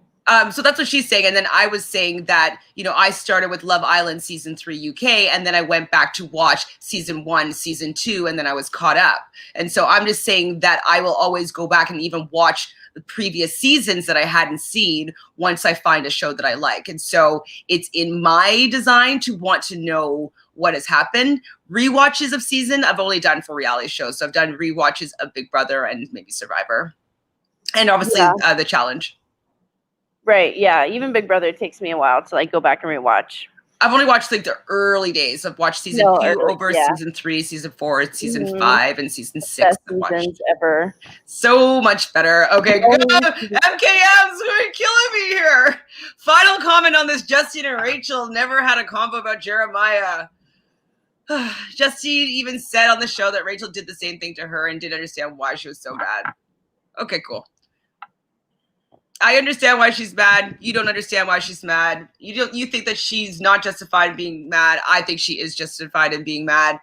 It doesn't matter. Justine did what she wanted to do, and Rachel's also allowed to feel the way that she's feeling. We don't need to judge whether or not Rachel's feelings are valid, because her feelings are her feelings. I've been trying to give you understanding and context as to why Rachel would feel that way. But if you believe as though Justine's method of going about getting Caleb is fine, and that Rachel's feelings are not valid, that is fine. I just think that Rachel is valid in having her feelings as to being maybe hurt by how it all went down. Jaquan says, Lindsay, it depends on which couple do you like the most, because you might miss some context in the first few relationships. Absolutely, Jaquan. That's what I'm thinking. Like, go back, especially because if you know what the ending is, like, I would really want to know a lot about the top 4 couples and how they got there. So, or how they got there. Yeah, the road that they all took was, none of them are similar. So, and it would be, for me, it would be really hard. Like, I wouldn't have actually been able to start at episode whatever it was, 10, 5, whatever it was. I would have had to have gone back in real time and caught up like that same day.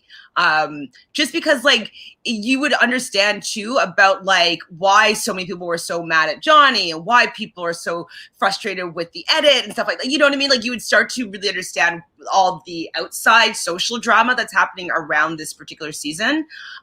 Just like so you could just understand it a little bit more instead of looking at it as an outsider. Absolutely. CJ, hi CJ. Why wasn't Rachel mad at Caleb? He told her she had nothing to worry about, but still chose Justine. It's because she had a conversation with Justine about being Black women and not wanting to be pitted against each other over a guy, and that the dark-skinned Black women never get the guy. So, like, let's not make that be our story here, that we're fighting over a guy. Lindsay says, thanks, Jaquan. J-Love Stan here. Oh, that's great to hear, J-Love Stan. But you probably would have really been conflicted with Johnny and Selly, because you would have been all in on Johnny and Selly in the very beginning. You would have been really, really for that relationship. And so you would have had to see some of the stuff that happened in the beginning for you to have like a strong bond that a lot of us had with Johnny and Selly in the beginning. So you're missing kind of that too, just like to have like the dynamic of like why everything went wrong for them and everything. You know what I mean? I think it's actually very important this season with seeing the destruction of Johnny and Selly and the rise of J-Love. Oh yeah, it's the full turn there. Okay, sure. I just like, if you don't care about Rachel's feelings, I can't make you feel any particular type of way. Jaquan says, they're a nice couple, but I was going for Johnny and Selly before the show started. Absolutely. Like, me too. I still want to wish them well. I obviously have said many times about how I don't like how Johnny has treated her after, and like kind of how he does put himself first and doesn't put Selly's feelings first for something that he did, and he wants him to put it in the past. But like, why does it have to be on his schedule as to when people can forgive him? But I think that they're going to probably stay together. He still calls her like on Instagram, like, yeah, I can't wait to go back to LA and see my baby, like baby girl, like whatever. And like, he's still pet naming her on Instagram and stuff like that. So, I mean, he could very easily have an affair, step outside the relationship, but I think that the fans would come for him. Like, I'd be scared. Would you be scared? I'm scared for Johnny, yeah. That's what I'm saying. Like, instead I'd go to Virginia. Yeah, Annie says everybody loved Carrington the house. LOL. Maybe. I don't know. Like, I don't see it, but they say he's really funny and like he's really genuine. I don't know. I don't see it. Lavina, hi Lavina, nice to meet you. Hi, Lavina. Rachel wasn't her friend. She did the same thing, and Justine took it back a bad seat. Okay. Jaquan says, CJ, Rachel, and Justine supposedly bonded Caleb at the time. They didn't really have a deep connection. So as viewers, everyone going to look at it differently. Oh, to CJ, sorry. Exactly. You speak for me, Jaquan. I've said it 10 times. Tamika, hi, Tamika. How are you? Thanks for subscribing. I saw you subscribed yesterday. We really appreciate it. Join in on the conversation as long as you don't bring up Justine and Rachel. Get ready. Annie says, everyone in the house says they love Carrington. Maybe the cameras and the show didn't capture that. Yeah, absolutely. I mean, if you listen to the guy Liming with Sandman, he really breaks down like how he believes that this show particularly was crafted. And so, he starts off with Selly being the one that three of the guys were interested in coupling up with. And so it kind of was like a green light for her to be like, okay, she's going to be the star of the show because it looks like most people are going to be attracted to her instantly. And so then Johnny comes in and he takes Selly from Trey. And then, they started building their relationship. They started having a really good time. They had all their handshakes. They were having all the camera time. They were having all the moments being shown. And everybody else was kind of taking a back seat. And so then Casa Amor happened. And I feel, though, with like the information that the Liming Sandman was talking about, that Johnny felt that he was invincible because he could feel, like him and Selly could probably feel that they were the star of the show. Like they could probably Cameras get that. Following them, like exactly their opinions being important. Recoupling ceremonies. Ariel is smiling at them, like they probably felt the vibe of them being the center of all the action. And so I think that he might have had like a false idea that like he could go do whatever he wanted in Casa Amor and he would still get the love and adoration from the fans, because now he's like, a changed man working through this relationship, like their relationship's so much stronger narrative. Right. But then America was like, wait, we want to see what's going on with Justine and Caleb. What's happening over here? Like, and they started inquiring, and they still wanted to hopefully push for Johnny and Selly because they had put so much effort into this. But then they realized that like, okay, no, we actually can't do this. We need to give the people what they want in this situation. So then they just completely 180 flipped and they started showing just even equal content as they were to Johnny and Selly. And then eventually more so that you could see them emerging as like the power couple. And so I don't think it was the original intention. I do think that because the people were asking and they wanted to see more and they weren't allowing themselves to be manipulated by whatever edit that CBS wanted to give us. And that I think changed the narrative, because I think that if people didn't start complaining and didn't start being like, where is this? We want to see this. We want to see this love. And it started also become a social issue with Black women. You know what I mean? Like it was so much that CBS was like, oh my God, like, let's just switch focus and we're going to focus on Justine and Caleb. And thank goodness that they're both a great couple, a perfect ending to the story.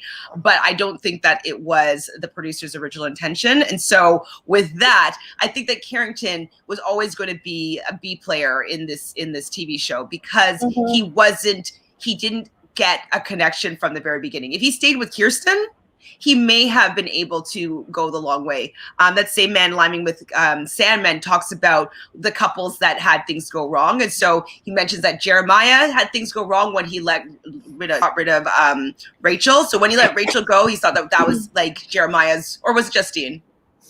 No, Rachel. No, it was one of them. I don't know who he said. He said Rachel. You watched it? Yeah, I think it was about Rachel.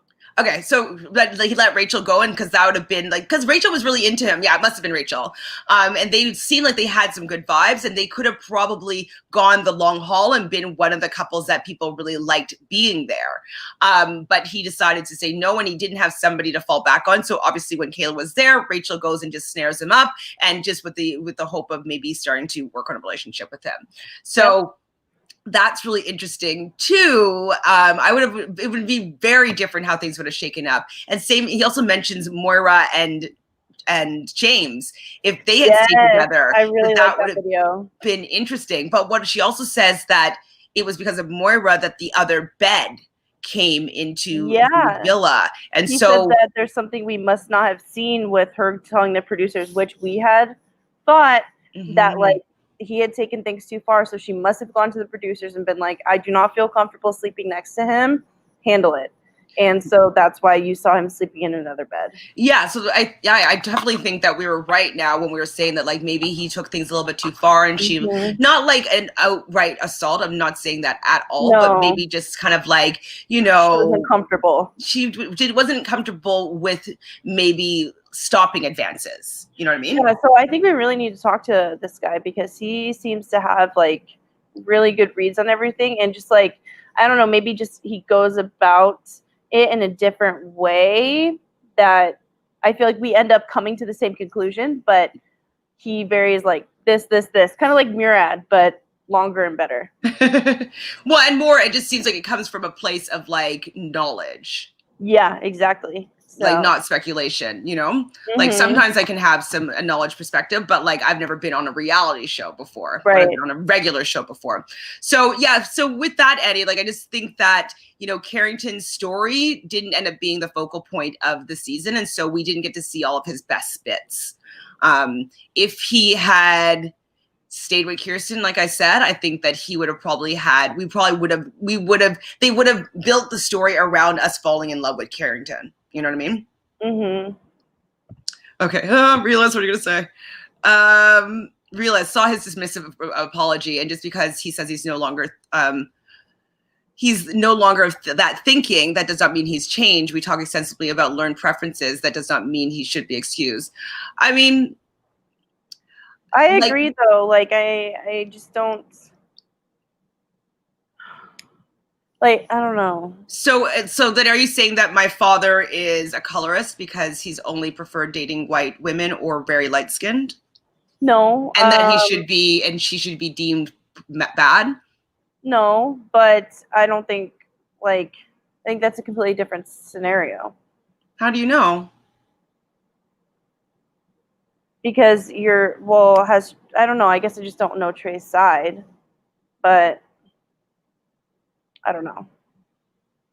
I don't think it's really necessarily fair to label a Black person a colorist when you don't really know their life experience. Right. It's just he shouldn't have spoken about it then. I mean, but people keep on bringing him up in the tweets, and he was saying that maybe he felt that way back then, or he thought he did, or it was cool to make that tweet. He said he thought it was funny, and he realized that it's not funny 7 years later.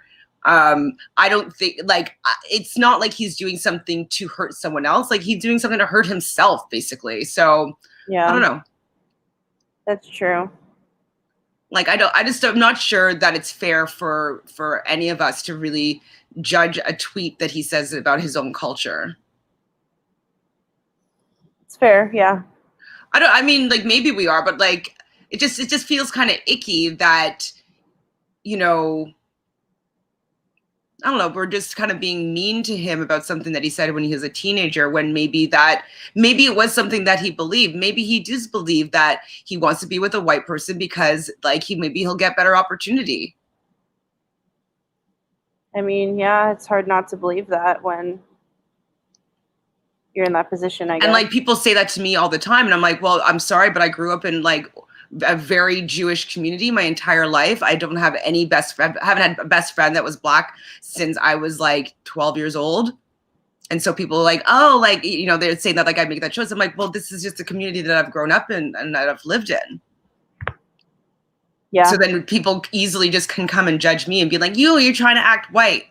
Like, I get that all the time. Is that fair that people can say that because they don't know my background and my upbringing, and that like any other family members other than my mom and my brother don't live in Canada? No. You know what I mean? And my mom doesn't have her parents didn't have any siblings, so I don't have any, like, you know, she doesn't have any aunts or cousins. Yeah, no, I see what you're saying. So anyways, I'm just saying that like I can very much understand most likely wanting to be with a person outside of his race because of what he might have experienced growing up. Yeah. And I think that it was ignorant, the tweets that he might have sent. He was also a child. So, like, if he wouldn't go to jail for something at this time, like, then why are we, like, you know, saying that his actions weren't, like, maybe he was just trying to look cool. Like, I don't know. He was 16, 17. Like, do you know what I fucking did when I was that age? Like, Please. Realist says, and I also have zero faith in thinking it's centered around treatment of future offsprings. It seemed rooted in fetish other than ethnic groups, excluding Black people. Trey is simply a willing colorist. I mean, I don't know that for sure. And I don't even know if it's a bad thing. Deja says, key what? Not sure. Or hey, are you saying hey? And then we haven't said hi to you yet. If we haven't, hi Deja, how are you? Hey, Deja. We haven't talked that much about Calvin yet, so you came right in time. He did do a couple body rolls for Entertainment Tonight, lady. I'm gonna get more water. I'll be right back. Hi Ruth, no excuses for colorists. Okay. Jaquan says, realist, I think that it's fine if someone has a preference on who they like. Mm-hmm. Holy Jesus, am I that far behind? Natalie, hi Natalie, how are you? Well, we don't have really colorism in Barbados. Really, like, I don't know, my grandmother was born in Jamaica, and she and like my grandfather were both half Black, half Scottish, or half Jamaican, half Scottish. And my mom's half sister, she was like a lot darker, and my grandmother, even to this day, like she likes me more than she likes my brother, because my brother's a little bit darker than me. She likes my mom better than she likes my other aunt, because my other aunt is darker. So I don't know Barbados specifically. I've actually never even visited Barbados, so I can't have a personal understanding. I just can know from my family. You know, my grandmother did not like my father because he was really dark. My mom only wanted to marry someone really dark because she had a lot of issues coming to Canada and being super light-skinned. And so, I don't know. It's really hard for me to judge people on their preferences, especially if they've had negative experiences in the skin that they're in. I think that maybe having some compassion as to why they would not want to be dating somebody within their race, maybe something more to look at as to them maybe, you know, looking at them in a negative way because they feel more comfortable in dating outside of the race. Maybe it's the sense that, you know, he feels that he would never be able to be this ladies' man with a Black woman because they wouldn't allow him to do that. Like, maybe that's the reason. Like, who knows why, you know, he feels that he would prefer to date outside of his race. But I think that we should just allow him to date who he's attracted to and have compassion as to reasons why he may not want to date within his race. Nika says, which Love Islander do you think you are most like? I think I would be like Julia, since she said she would be a big geek and like Dungeons and Dragons. I'm super nerdy. I actually like Dungeons and Dragons as well. I really liked Julia. I believe she is a Capricorn, so she's going to be grounded. She's going to be competitive to a certain extent. I have a lot of Capricorn energy in me, so my moon sign Capricorn as well as my Mercury. So the way I communicate is in a grounded, confident, go-getter, workhorse kind of way. I also love games a lot. So Julia, that's a pretty good call. I think I would gravitate toward Julia. I'm also, like, I've been defending her a lot, but Rachel, I vibe with her as well. It could be because she's an Aquarius, but, you know, she's very matter-of-fact about how she speaks about things, and the way that she looks at scenarios is quite similar to me, so it could be because we have the same sign. And maybe Selly a little bit, because I sometimes can be the one that has all the ideas to do all the fun things. So I definitely am usually the ringleader of the party, ringleader of the fun, is usually my role. I'm invited to the weddings to start the dance floor for sure. So those are the three people that I would say that I would most like, be most like. So Selly, Rachel, and Julia, I think. What about you? Which Islanders do you think that you'd be the most like? Me? Correct. Definitely Julia, after she said she was like nerdy, because I am also. Probably Justine, personality wise.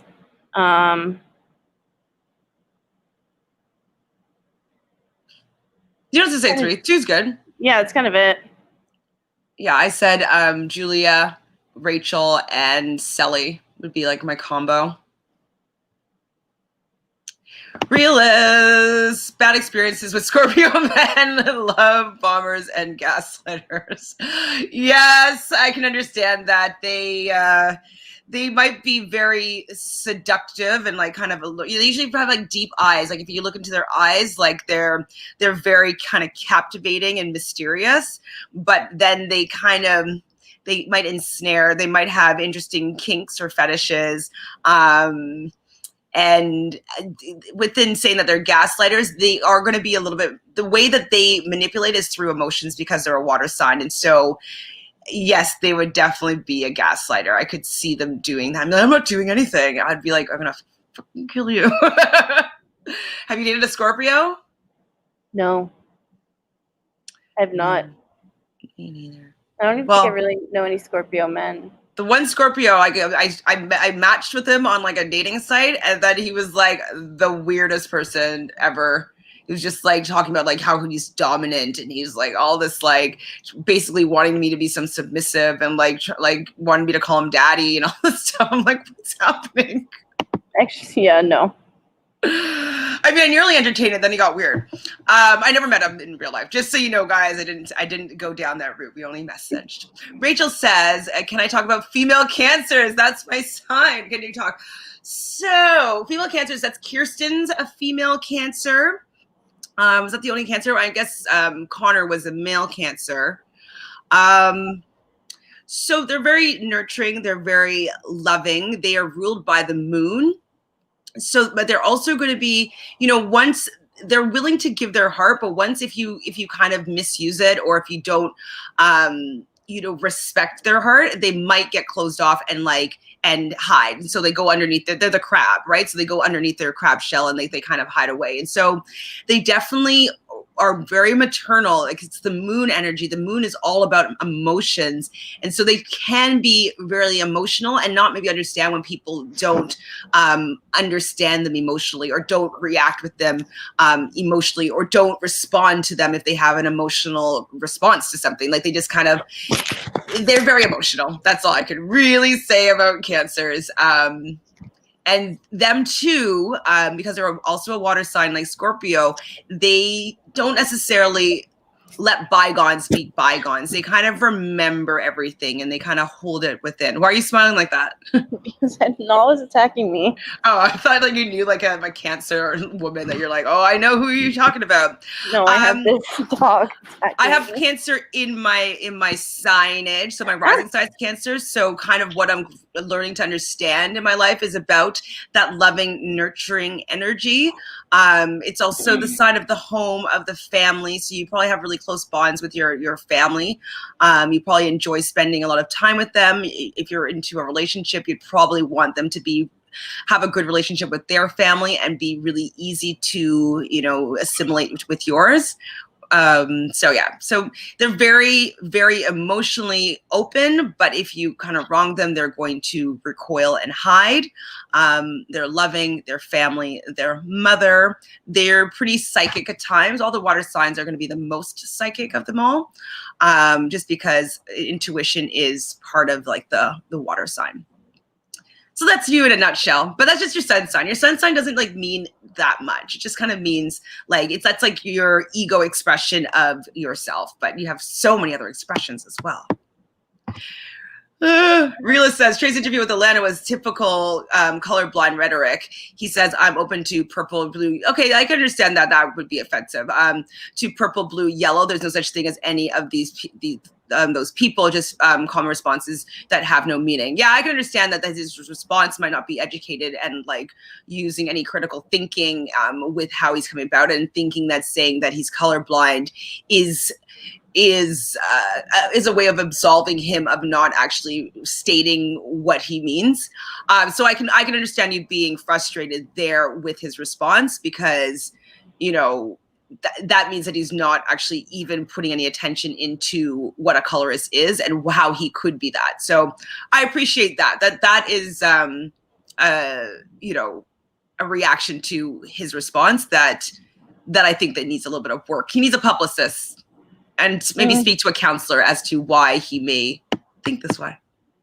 Ruth. Hi, Ruth. Yeah. Colorist Black people prefer to talk down on their own race, but I guess it's okay because it's just a preference. It's really hard to say. I just don't want to label somebody a colorist because I think that's negative and we don't know where they came from.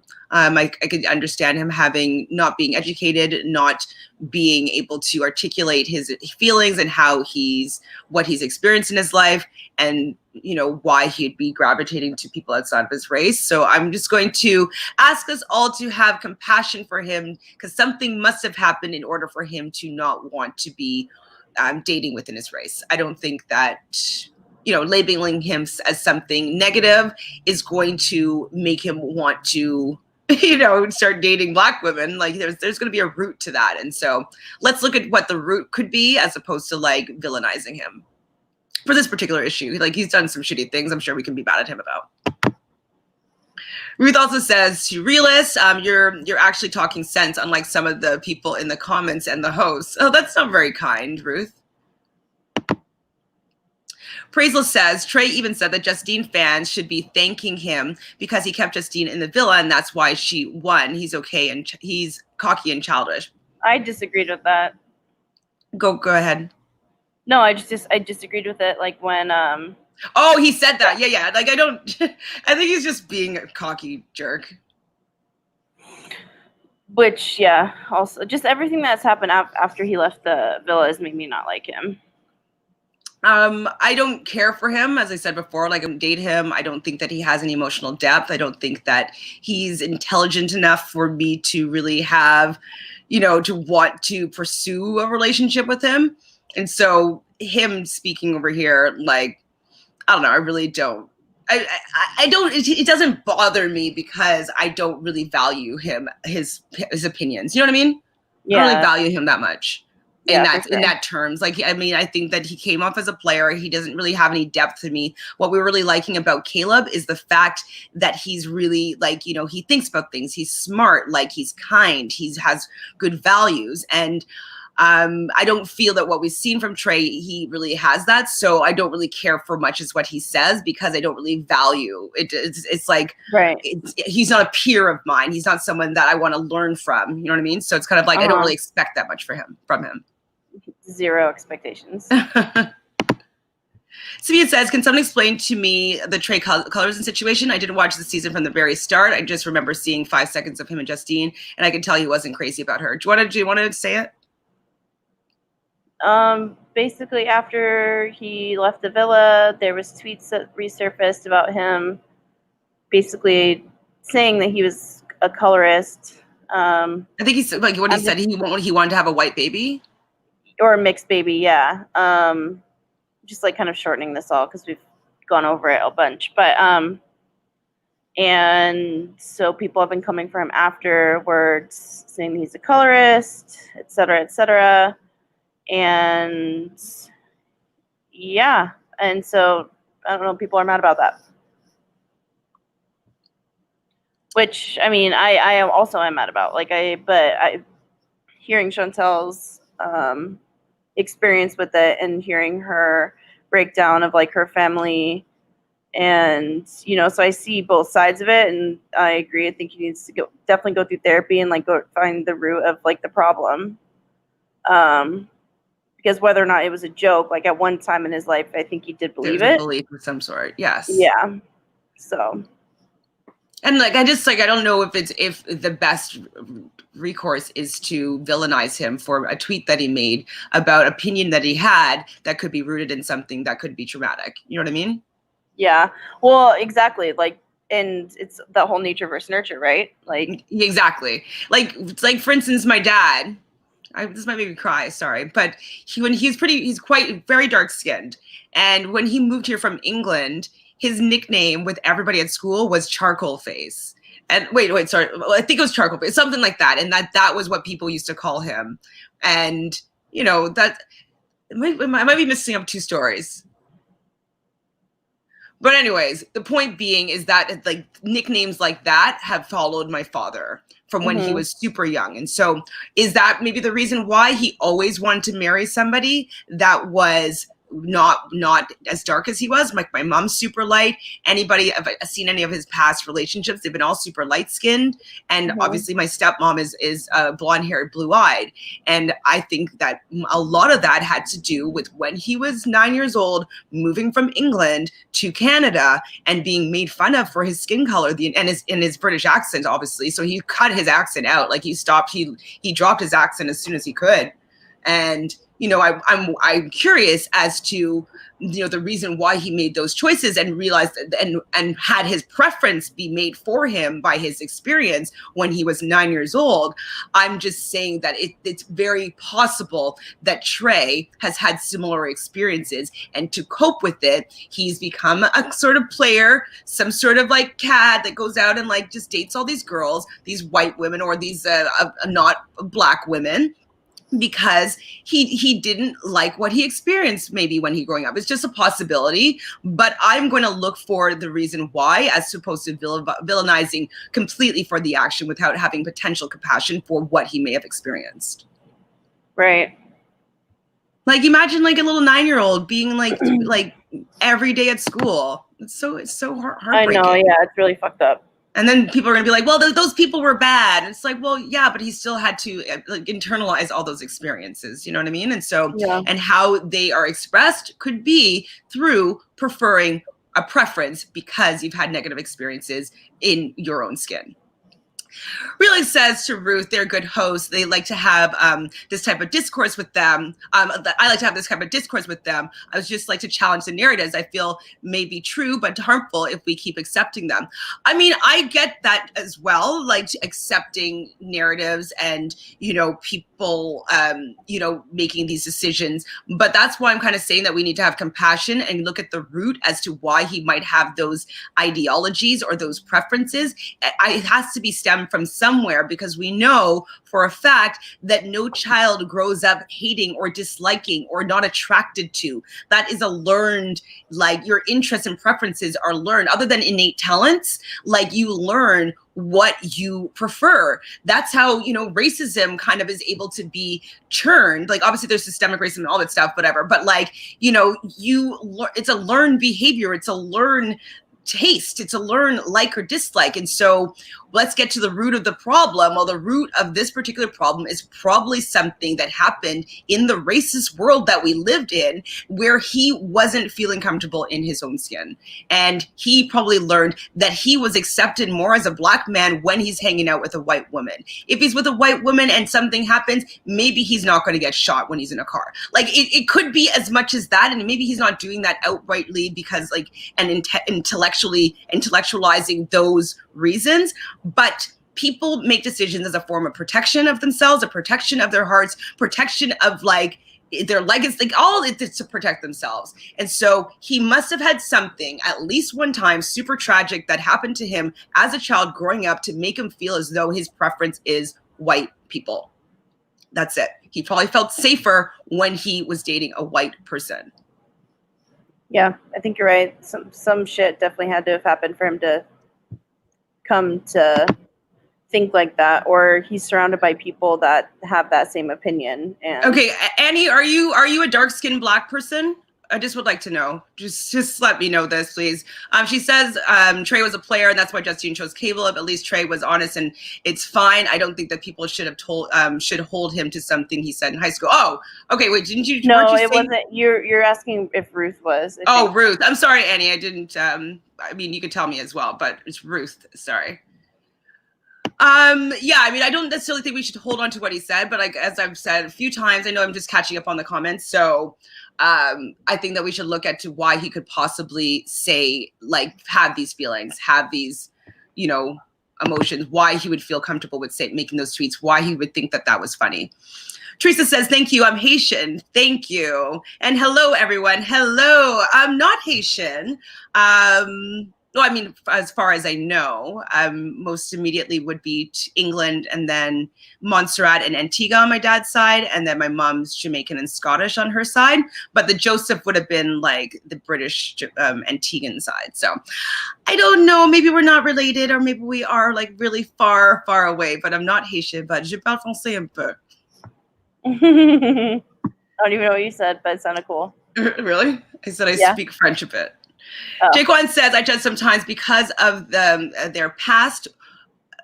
I judge sometimes because of their past and regretted because at the end of the day, she was a real one and there was a story behind her pain for her to act out. What are we talking about? I don't know anymore. It's gone all over the place. I know, right?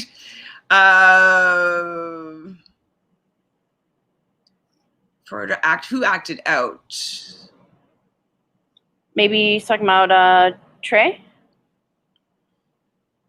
Well, he said she, though.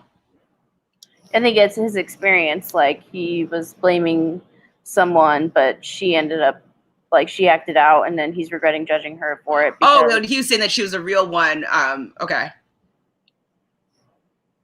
Well, okay. He's saying that he's done something to someone else, and now, like, her experience with him is has like colored her experience moving forward. I think is what he's saying. So and that's another thing. So like anybody that has any sort of relationships with anybody, you know, you eventually like sometimes like, oh, I don't date those type of people, or oh, I don't date this, or oh, I don't date that. And so I would assume that if someone is going to be a colorist, they've had some sort of experience or some sort of learned experience that has made them want to make those decisions. Trey was a player. This is why Justine chose Caleb over him. At least he was honest about it. Did we read that, or is it a repeat? Oh, she added on. Yeah, I also liked his explanation on Alana. Yeah, and then he said he felt he was sorry about what he said, and like he wished that he hadn't have said it, and he takes responsibility for saying it. It was a joke that was in bad taste, and he doesn't mean that anymore. And I don't know if we could also just take that for face value as well. Nika said, I like that Caleb said that Justine taught him to be vulnerable. Absolutely. And for her to communicate when she is upset, because by the end, that definitely showed. Yes. And I think that, you know, that's definitely a difference between the upbringing, you know, and what's the learned behavior in their youth is that these are things that they are expecting and wanting out of a partner. And they don't seem to be operating from pain. They don't seem to be operating from hurt. I think that they, you know, Justine did mention that she had a breakup that she was affected by, but it didn't seem to prevent her from allowing Caleb in eventually. And so I like watching them grow. Me too. It's been my favorite thing of the whole season. Hi, Lavina. How are you? Talk about Virgo, ladies. Oh, no, I'm just kidding.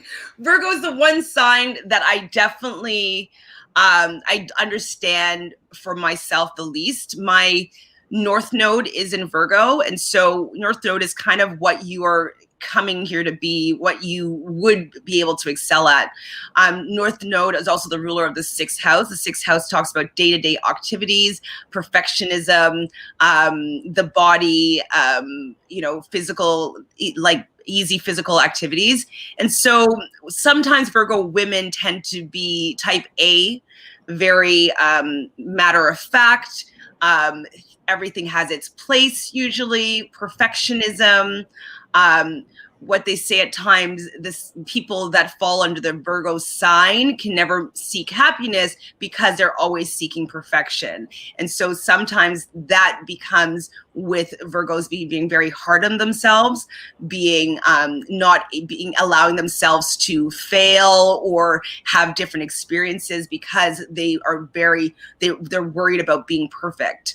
It is the day-to-day signs, as I said. So, you know, it talks about sometimes they might be like a health practitioner. So, you know, and nurses could fall in here. A gym coach could fall in here usually. So they're going to be the people that maybe help with the body in kind of a day-to-day kind of profession. Who was Virgo on Love Island? I forget. Virgo was Janelle and Faith. They're earth signs, so they're going to be grounded. So they will be reliable.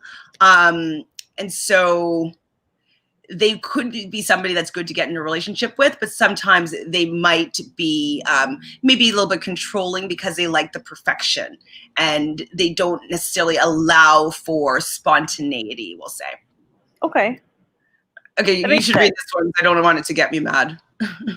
Why did so many black men went through a colorist and hate black women phase. Or, okay, so why do so many black men go through a colorist phase and then end up hating black women?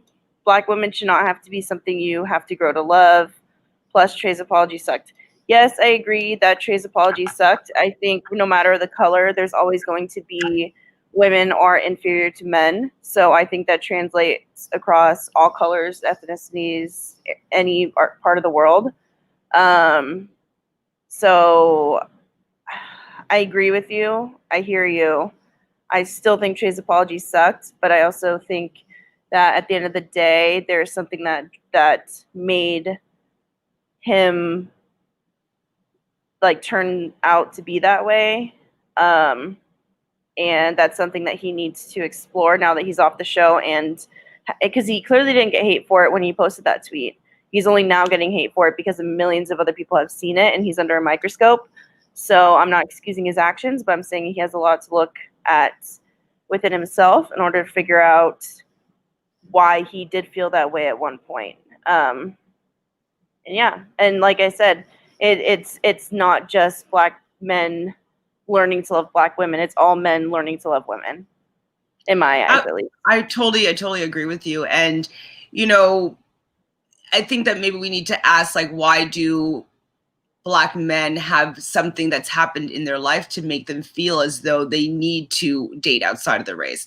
I don't think it has to do with the black women. I think it has to do with them being black men that they might be not revolting against, but kind of, you know, they want some sort of redemption here. They want to be able to feel as though at times it's safer to be in a couple with a white woman as a black man. Like, my brother has only really dated black women, and he drives a nice car and he gets pulled over all the time. And it's so if we were living in the States, he would even have a more heightened fear of potentially losing his life for driving in a car with black women. So I don't know if that's something that happened, or maybe his parents, maybe that's happened with his parents and he was in the back seat of the car when he was 4 years old and he made the decision that he was never going to be in that kind of situation. He wants to be safe. Or maybe he learned that, oh, I don't get in trouble when I'm with a white woman. It could just be as simple of these things that he's learned by living in society. And so when we're saying, like, you know, why they have to go through a phase, I don't think it's hating black women. I think it's hating the experiences that they've had as being black men, that they're trying to avoid feeling that way. And they don't maybe feel that way as often. And having a white person love them and care about them and want to be with them, I think that it helps them absolve the hate that they probably have for themselves for how they've been treated in society. Yeah. His apology sucked. Okay, I can go with that. Sure, his apology sucks, but I feel for him, because if anybody's going to do something like that, they must be really hurt.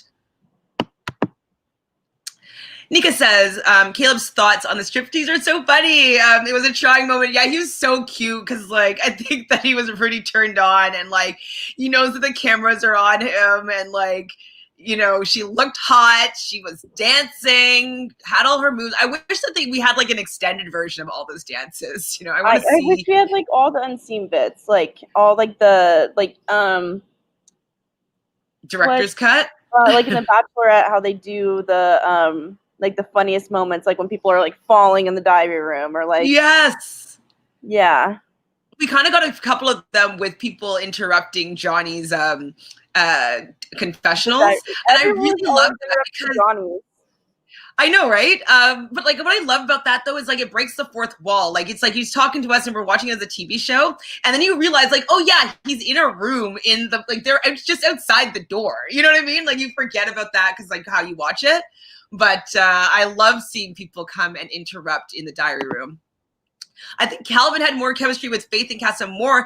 That's the only girl could be for him. Yeah, we were also thinking that, like, she was kind of chill and, like, seemed his vibe.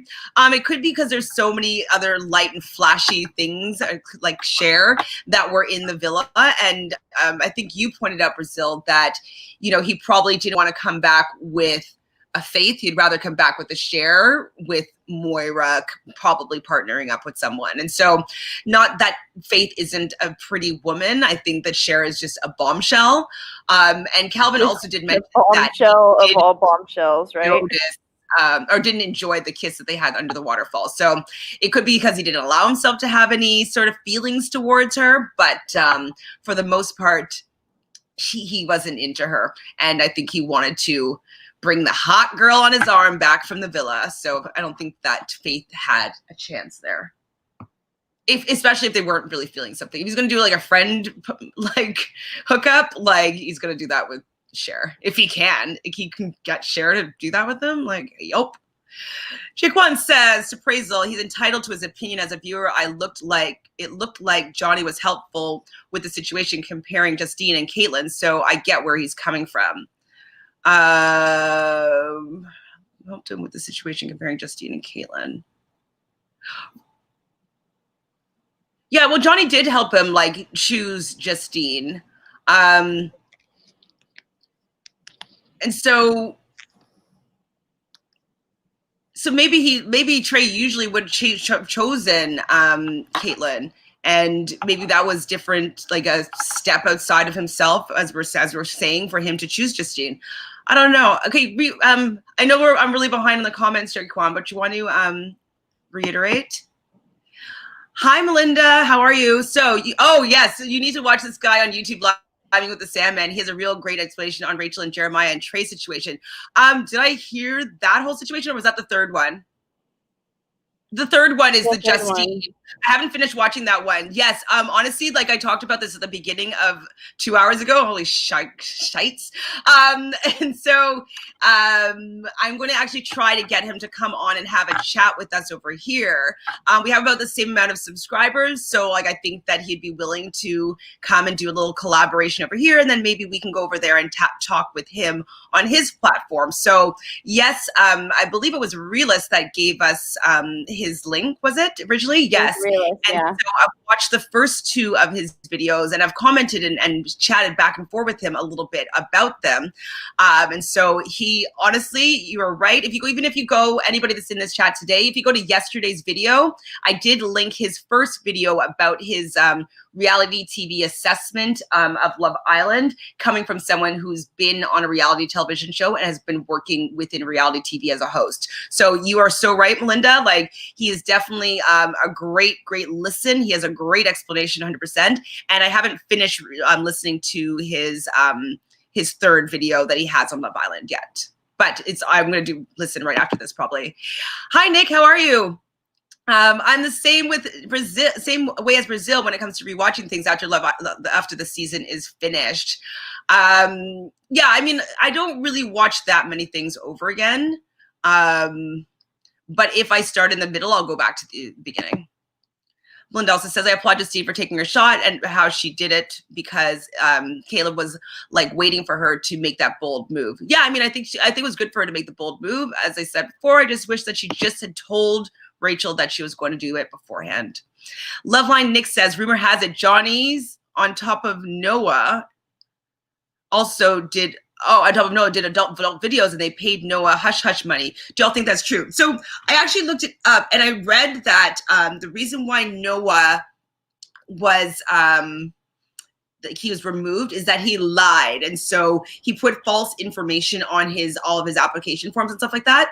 And so that's what CBS is saying the reason for his dismissal from the show was because he had falsified information on his all of his forms and applications. And so it does state on most of these applications that everything that I state here is true, and if anything is untrue, there could be a removal from the show.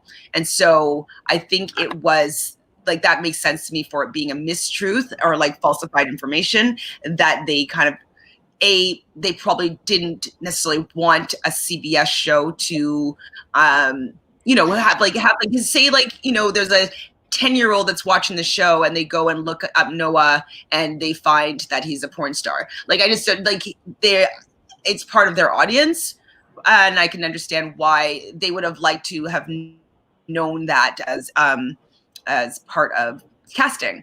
So yeah. If he lied, like if they cast him and they brought him on and then they did that to him, I would be like, oh, that's not right. But he didn't let them know in the beginning, and he lied about something on his application stuff. I get that. So I heard though that Johnny was an escort. I didn't hear that he did adult videos. Did you see the actual picture? Like, do you know if it was him or not? I saw the picture that Lauren But could you see him?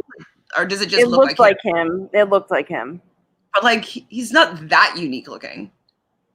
No, but his beard and his hair, like, it looked like him. I need to see it for myself. Like, I only saw it. It was just such a small like vision of it. I wouldn't put it past him. I'm curious as to like how he got so many followers on Instagram beforehand. I'm wondering if it's because he's done some, extracurricular activity or whatnot. He's 22 though. It's kind of young, I feel, for a guy to get into. I mean, that could be judgmental. Like, I'm not sure. I don't know. Do you think that he was in adult videos? I don't know about adult videos. I can definitely see escorting. Adult videos, I'd have to really see like the proof like we did for Noah, but I can definitely see escorting. Yeah, I'm not sure. I mean, it's going to come out if he was an escort or if he was adult video star. Like, it'll come out now, or it would have come out more before. So I don't think that he has like all this money to like stop this press leak, Jaquan says, I think that Justine told Sally about her decision to go for Caleb because of one of the episodes they were talking about it. Yeah, it seems like she did talk to Sally about it, and Sally seemingly was the one that said, like, go for it, just do it, just go for it. And because Sally was saying, like, if Justine never made that bold move and went for Caleb, she would have most likely have been out and they would have never gotten their friendship bond to happen. So I think Sally didn't know about that move. And so that's why I'm thinking that, like, she's better friends. I mean, it wasn't directly affecting Sally, but she had consideration at least to talk about it with somebody. And so that's why I just wish that she talked about it with Rachel. And Annie says, I love you, but anytime you put a but after something, that it just completely negates what you said in front of it. So you don't love me. But we're not saying that Rachel shouldn't be upset at Justine. We're just saying that it wasn't all Justine's fault. I wasn't either. I'm just saying that, like, I can understand why Rachel was upset when Caleb told her multiple times that he was into Justine. I don't know about this multiple times. I need to go back and watch this too. But regardless, I don't care. The same point that I've made, like, for the last 2 hours is that I wish that Justine had just said something to Rachel as her friend in the house. That's it. Right? Is that crazy? Pardon? No, it's just, as I said, it's beating a dead horse because... Right? I'm not mad at Caleb because Caleb didn't have the friendship. And Caleb wasn't the one that went and kissed Justine. I hear you. I hear everyone. Sierra says, Laura did a Q&A on Twitter. Oh, I haven't seen that yet. And asked why she didn't tell Sally about what happened. And she's responded that she told Sally if she had any questions, just ask her, but they never aired that conversation. Interesting. I think it all goes back to Johnny knowing Lakin's sister. Like, we already figured that out. Yeah. But no. But she's talking about, like, why Laurel didn't say anything about Casa Amor. I know, but I think that Sally probably didn't ask her, even though she offered it. And I think that negating that, they still were going to pick Lakin because of Johnny knowing Lakin's sister. Like, I think it had less to do with that at that point, once I found out that Johnny went to school with Lakin's sister. Oh, so you're not that specific situation. It's here in the comment, but you're just talking about that situation, that coupling situation. Yeah. I think it just, like, I stopped caring about, not caring, but I stopped thinking that was... Wait, stop. What? I actually went to the same high school as Johnny. I graduated before he was even a freshman, though. LOL. I felt so ancient finding that out. LOL. Give us more tea. I mean, he would have been in grade, like, what, 9? Or, like, freshman, I don't know, freshman year. 15 years old. Grade 10. No, grade 9. Grade 9. Well, you guys say 9th grade. Sorry. I don't want to confuse you there. So I guess he was in 9th grade, or freshman is 9th grade, I'm assuming, right? 14 years old. And so you were a senior then? Oh, such weird terminology. So he graduated before she graduated before he's a freshman. So she okay. never went during the same time as him, but probably immediately after. Do you have any tea though? Any tea? Any yearbooks? Any friends that dated him? Like, we want some more intel. Do you know the girlfriend that put tweets or put the TikToks up of him proposing and stuff like that, and it's kind of saying that he was pursuing a relationship with her before he went into the villa? Give us the tea. Anything you got that obviously isn't invading super personal like stuff, obviously. Jaquan says Johnny's sister posted on Instagram about Johnny moving to LA, and she said that she loves Sally, and that she said it back now. They're both following each other. Yeah, I think we figured out that they probably didn't do any outings until he came out of the house. Like, she probably just didn't do it. I don't know. But he has been saying, like, even on his own Instagram story, that like he's getting ready to go, like, in a week, move to LA to be with his baby girl or whatever he called her. Chicken nugget. I love chicken nuggets. So cute. Simeon says, had no idea Trump is a Gemini until you said, Chantele. Oh dear, I just found out his birthday is the day before mine. Oh! Sorry. I'm sorry, girl. You know whose birthday is the day before mine? Mercedes. So send me in. I do. Mercedes' birthday is the day before hers. Yes, also Kanye West is a Gemini as well. Just putting that up there. Reela says the difference between your father and Trey is that Trey spoke poorly about Black women. I mean, I'm not saying that my dad did or did not, but like, we don't know what happened like 40 years ago, like when there's no Twitter and all that stuff. So fair, I get it. We're living in a new time. You do have to be wary, but I think it was a known thing that my dad didn't date Black girls or dark skinned girls. You know, I think, I don't know. I think it was an accepted known thing. I'm not sure though. I'm sorry, guys. I can't speak much to it, so that's why I'm quiet. Jake Owen says, you think Johnny and Sally should have different beds after the Casa Moore situation because James was sleeping in a different bed than Moira after they had that huge problem? Well, no, because Sally didn't go to the producers, so Sally probably didn't feel, and they're completely different situations. Like, it's not like Sally felt that like Johnny was going to do something to her in her sleep that like she was uncomfortable with, or that she wasn't going to be able to say no if she didn't want to. I guarantee you Johnny A wouldn't try because he knew she was upset. Like, those are completely two different situations. Yeah, and I think that if Sally said to the producers, I do not want to sleep in the bed next to him right now, then they would have, like, they don't want to put a woman in a compromising situation sleeping-wise. That could be a big problem. So, yeah, definitely different. I think that thing they want. Oh my God, of course not. On camera having a situation like that, and then that's them promoting that kind of culture. Absolutely not. So Sally didn't say anything and or didn't feel uncomfortable. So they're different situations. Absolutely. And Moira, she didn't feel comfortable. And you can see by how everything just switched. And we talked about it at the time where we're like, well, he must have maybe crossed a boundary and she didn't like having to maybe fend him off a little bit or say no a little bit. Yep. Like, and I think it got uncomfortable, and she got uncomfortable with being in sexually with him. And especially how he was reacting just to conversations, I would have been like, get me away from this guy. Exactly. And he says that guy you're talking about was right. Him saying CBS already decided that Johnny and Sally were going to be the couple. I'm so glad us viewers spoke up and demanded J-Love. So happy for them. They were really, they were the most real couple, 100%. And you know what? I also do believe that like fate and timing is always going to bring what is meant to be seen to the light. And so I think that, you know, all these things needed to happen for in this time of 2020 when, you know, race relations and social injustices are all being kind of brought up to the surface right now. I think that getting a win in this area was really positive for kind of the growth of humanity, the growth of what we see on our TVs, the growth of what young kids are witnessing on their television. It's a really growth moment, and it had to happen this way, because if it didn't happen this way, there's no way that the producers would have steered this story, and we wouldn't even have really known that there was this love story that was happening underneath. You know what I mean? We would not have known. Very true. So that's really cool too, is like it had to happen this way. Kanisha says, all I know is trade comments makes me as a Black woman feel like crap. I don't really care about a reasoning behind, to be honest. It would make no difference to me. I understand that. I respect you feeling that way.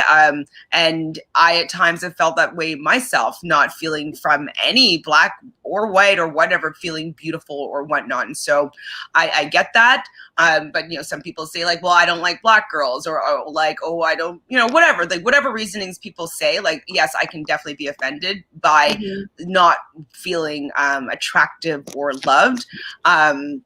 And it's solely being because of the color of my skin, not anything to do with my character. But I'm just saying that just to have a little bit of compassion for everybody's healing right now. Everybody's learning to understand like what we've been going through for the past hundreds and hundreds of years in terms of the racism in general. And so I think that the way that people respond is just a biculture of the environment that they've been living in. And unfortunately, how he retaliates is by dating people that are not Black. And it sucks that that's the way that he's choosing to make it easier for himself in the world. And we just have to maybe not be offended by that, because of the fact that would we want to maybe even be dating somebody that would be that emotionally, immature as he is, or not have done as much self-reflection and gone through therapy and whatnot. So I'm sorry that you've ever really felt like that. And of course, that's just, nobody would ever want to feel that way. And like, that's breaks my heart, of course. But like, also just look at it as it's a way that he grew into this type of person because of what he's experienced within society. And so maybe let's look at society and how society depicts Black women, and how society makes it okay for, Black men to want to date white women and not date Black women. And maybe once, they stop getting killed by police, like all this stuff. Like, I think that once the racism is actually gone, then maybe people would feel more open and ready to date within their race. But I understand being offended, though, of course. Alyssa says, I think the difference is generational. He's a lot younger and has a lot of Black friends. The way that he treated Justine and the other women was night and day. His words, his actions showed differently. I don't know if I can, like, sure. I mean, we're watching somebody on TV and how he interacts with somebody, but like, if you look anywhere, you can definitely start poking and seeing like, oh, he treats this person like this, and treats this person like that. But let's go back to what I said before. It's why, like, what kind of environment has he grown up with to act that way, or feel as though him acting that way is going to make him do better in society. Melissa says, my parents also associate beauty with skin color, but for Trey and anyone his age, it's just a bit different. I mean, maybe what does he learn from his own parents or his own family? Nika says, I hope Moira figures out who she is, so she will know the type of man she wants. All your interactions on the show were so fleeting. I don't do crying, so her and Mackenzie worked my nerves sometimes. I get you, Nika. I get you. What do you think about Miss Moira? I mean, like, I would listen to their interview on Entertainment Tonight. Oh my god! And like, then we like need to like super finish this. I've talked too much. I'm sorry. We're at 2:20. How do you feel about Moira? I think homegirl needs to not be a yes girl, and needs to be a this is what I stand for girl, and then she'll find who she wants. Yes, exactly. I mean, she's older, but I mean, she had been in a relationship for most of her early 20s. So I definitely can also understand that she doesn't really know how to date or be in a relationship. She started one when she was a teenager. And so she needs to take some time being on her own, learning what she likes, learning like who she likes, who she is, and then she might be a better partner and not just want what her friends have. That's also what the Liming on Sandman was mentioning, is that Moira is the type of girl that doesn't like anybody until her friends like someone. And we talked about this in the beginning too. And so eventually I think that she's going to develop her own taste, and then that might not be an issue anymore. And she won't be called two-faced in the future. Yeah, and I think the Liming with the Sandman had a very good take on why she was called two-faced. And it was different than ours. Bang on. he said that it was because she was partnered up with Aaron, but the second new girls came in, she was like, oh, that throws me back into things, like that turns on my competition. And he was like, no, you can't just disregard a man and then like be all in again. And so yeah, that was a good call for sure. Nancy, hi Nancy, how are you? Oh my God, everybody's like loving this guy. Have you seen the Line with the Sandman video about Justine? It's really good. I haven't seen just Justine. That's the third one. I've seen the first two that he did. If you guys are looking for his contact, obviously it's Line with the Sandman or yesterday's live video. I put the link in the comments, so you can find it there as well. Or obviously you can just do a Google search. Yes. Also, Nancy, I'm going to try to have him chat with us. So I'm going to talk to him and see whether or not he wants to do some sort of collaboration. MKM says Trey wanted to kiss every white woman on the lips every 5 seconds, but didn't want to kiss Justine. That 3 kisses thing on the cheek and forehead was weird and very obvious. I mean, I felt that Justine didn't want to kiss him. Yeah, I didn't feel like Justine was into kissing him. And I think that he also wanted, I felt there was a few times that he was trying to kiss Justine and she was the one that gave him the cheek. And then he was trying to like, I remember screaming because I thought it was so awkward when he did the kiss and forehead, all that stuff thing. Because I'm like, I think he wanted a proper kiss from her. But for whatever reason, she didn't want to kiss him in that moment, which is obviously totally fine. But I don't take that one on Trey. I think that they did, like I think he wanted to kiss her. I have to go at 2 p.m. Wow, you have to do something? What? I know. Well, it's a new happening. I'm helping my friends do their homework for the week. The one that I went to her apartment and helped. Oh, for nursing? No. She helped me when I had to go to the apartment when they were coming to my apartment, and so I was at her apartment. But her kids have not finished their homework, and she has to work tonight. Oh, you're busy. I said I would help her kids. No problem. So. Okay, we're almost done these comments and then we'll pop off. I didn't mean to be rude when I said her. No. I didn't mean to be rude. I honestly normally have nothing. I just didn't know though in advance. I didn't either. She just texted me like 30 minutes ago. So okay, sorry. Okay, so to MKMs, Justine took things kind of slow with Caleb. Also, Trey said that he respected her and he would never let him go that far, and she would never let him go that far. Absolutely, and he did say that he was taking things on Justine's pace. She was the one that was dictating the flow of kisses and stuff like that. So I don't hold her to that. Hi, Noah. How are you? Nice to meet you. Thanks for hanging out. Hopefully you subscribed. Are you the Noah? I don't think it's the Noah. He had a different last name. So please, though, subscribe. We're trying to get to 1,000 subscribers, please. And I'm definitely going to see if I can do a collab with Sandman. And so, but at 1,000 subscribers, I'm going to start asking Islanders for interviews. So let's get there. So we can talk to them ourselves, and you can ask them. You can ask Trey. Nicole, hi, you're the creep. I'm like, I know that name. Nicole. Oh, Nicole, are you still on here? She's still she said, why are we ignoring her comments? Oh, because I'm so far away. Well, if you want, remember you guys have been talking about my sequester on 10/7 at 5 p.m. And I've been doing it with a friend, Nicole. This is that Nicole. The Nicole. And so if you want to come watch us try and not completely fail, we would love for you to come watch us. We're going to be representing Team Northern California because NorCal is greater than SoCal. And it's our oh my God, that's my fighting words. I'm scared of these. I'm scared here. It's true. It's the truth. I'll tell you everything about you outside the chat.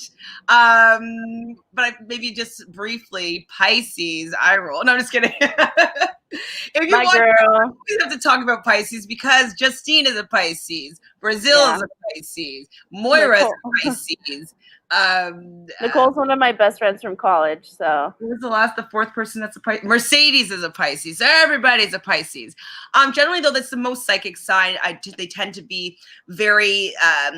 They but artistic in like kind of more of a flowy way. So like musicians or painters or poets, they're kind of a romantic version of like all the water side. They always are told to be your witches or witches. Yes. She's a witch. Head in the clouds, kind of maybe wishy-washy. That's kind of like, they're just very flowy. They're the signs of fish. They're just like, emotionally fluid kind of vibe. Maybe moody, maybe. Yeah, don't fuck with me. Just kidding. That's generally speaking about Pisces, but emotional though. Emotional. They require emotional like, what's the word I want? Not stimulation, but like comfort. Like that's how they're going to be comforted is emotionally, and not like, for instance, I'd be more comfortable intellectually.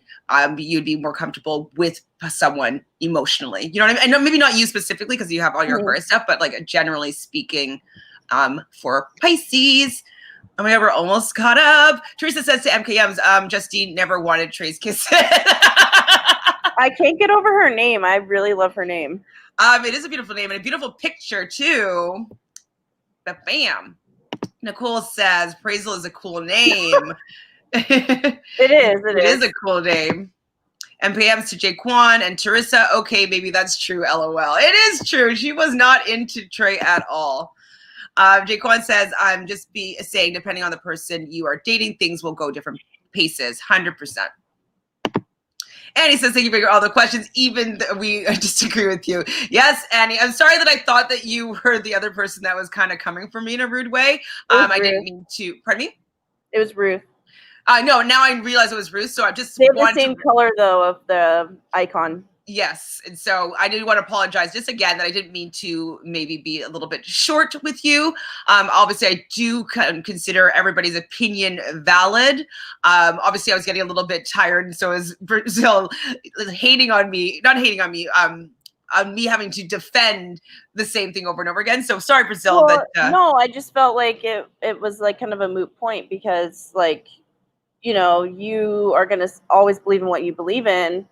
And I think maybe that just people hadn't seen the comments from above. But I appreciate you defending it time and time again. I'm got a headache. But no, I appreciate you, Annie. I appreciate everybody that comments because this is why we come on for these discussions. I know a lot of different podcasts, they tend to steer away from the bigger issues because audiences might not accept it or people might have negative views about things, especially speaking about race or colorism even, are very taboo things that people don't really speak a lot about.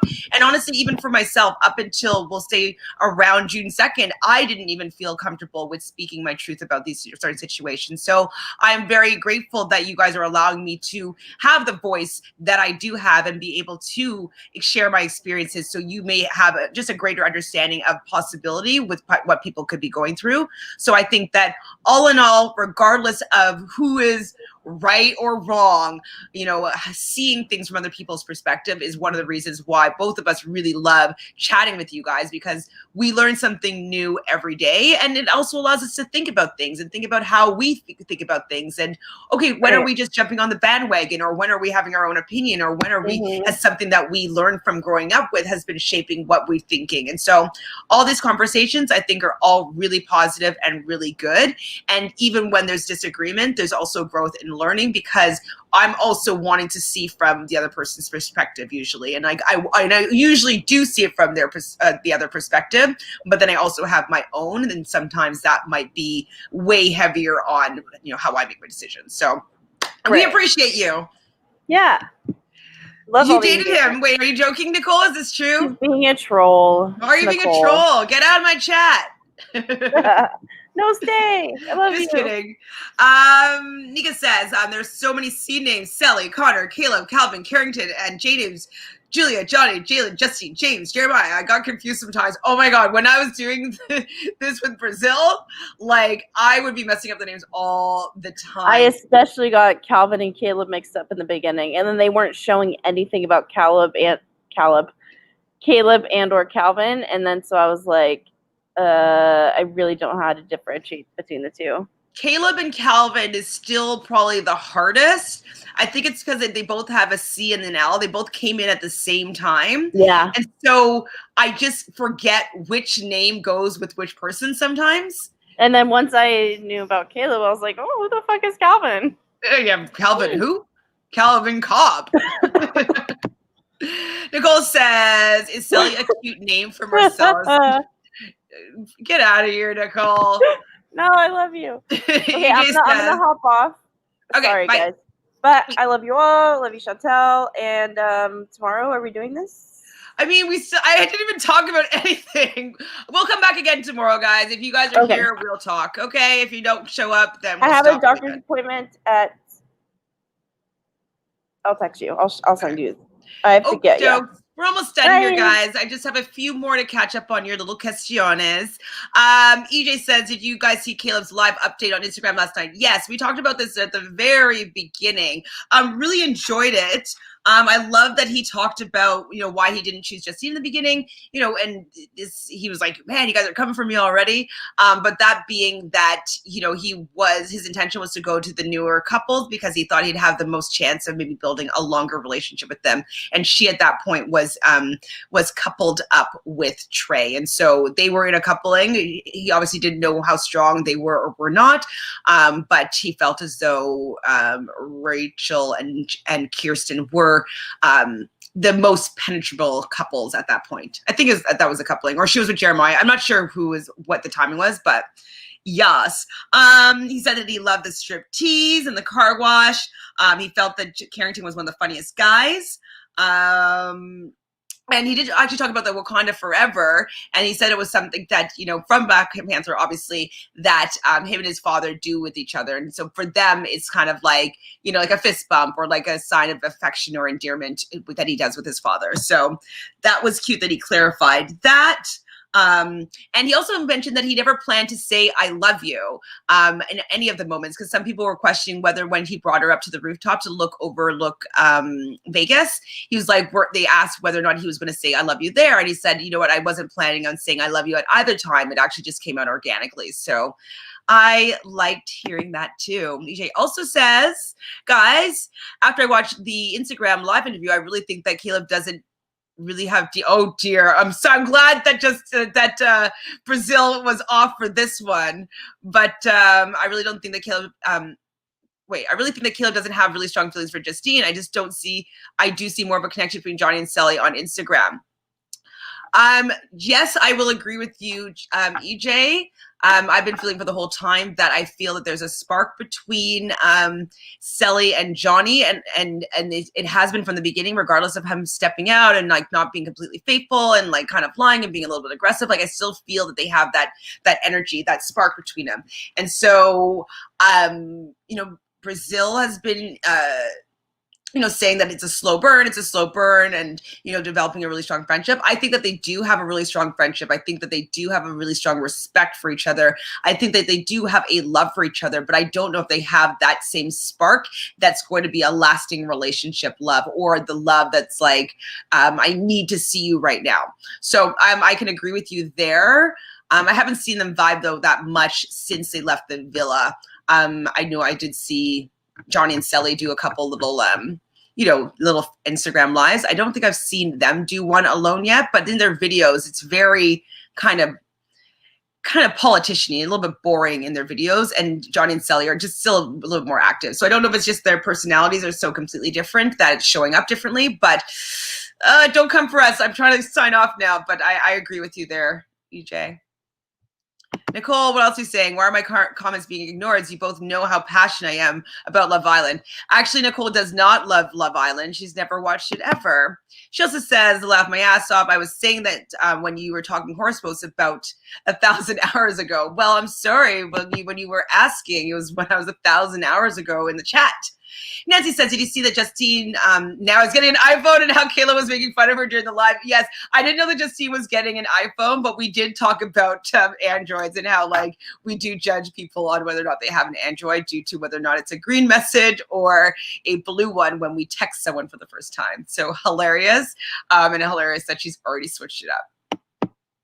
Nicole said, this topic is making me emotional. Of course it is. Pisces, teasing.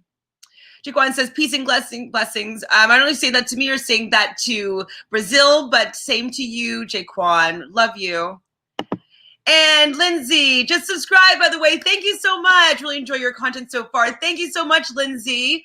I know sometimes we get deep into it and we kind of talk about issues that not everybody wants to talk about, but I would love for it to be a really safe platform, just especially because, you know, I'm a person of color and I've had a lot of experiences and like I can relate to different things.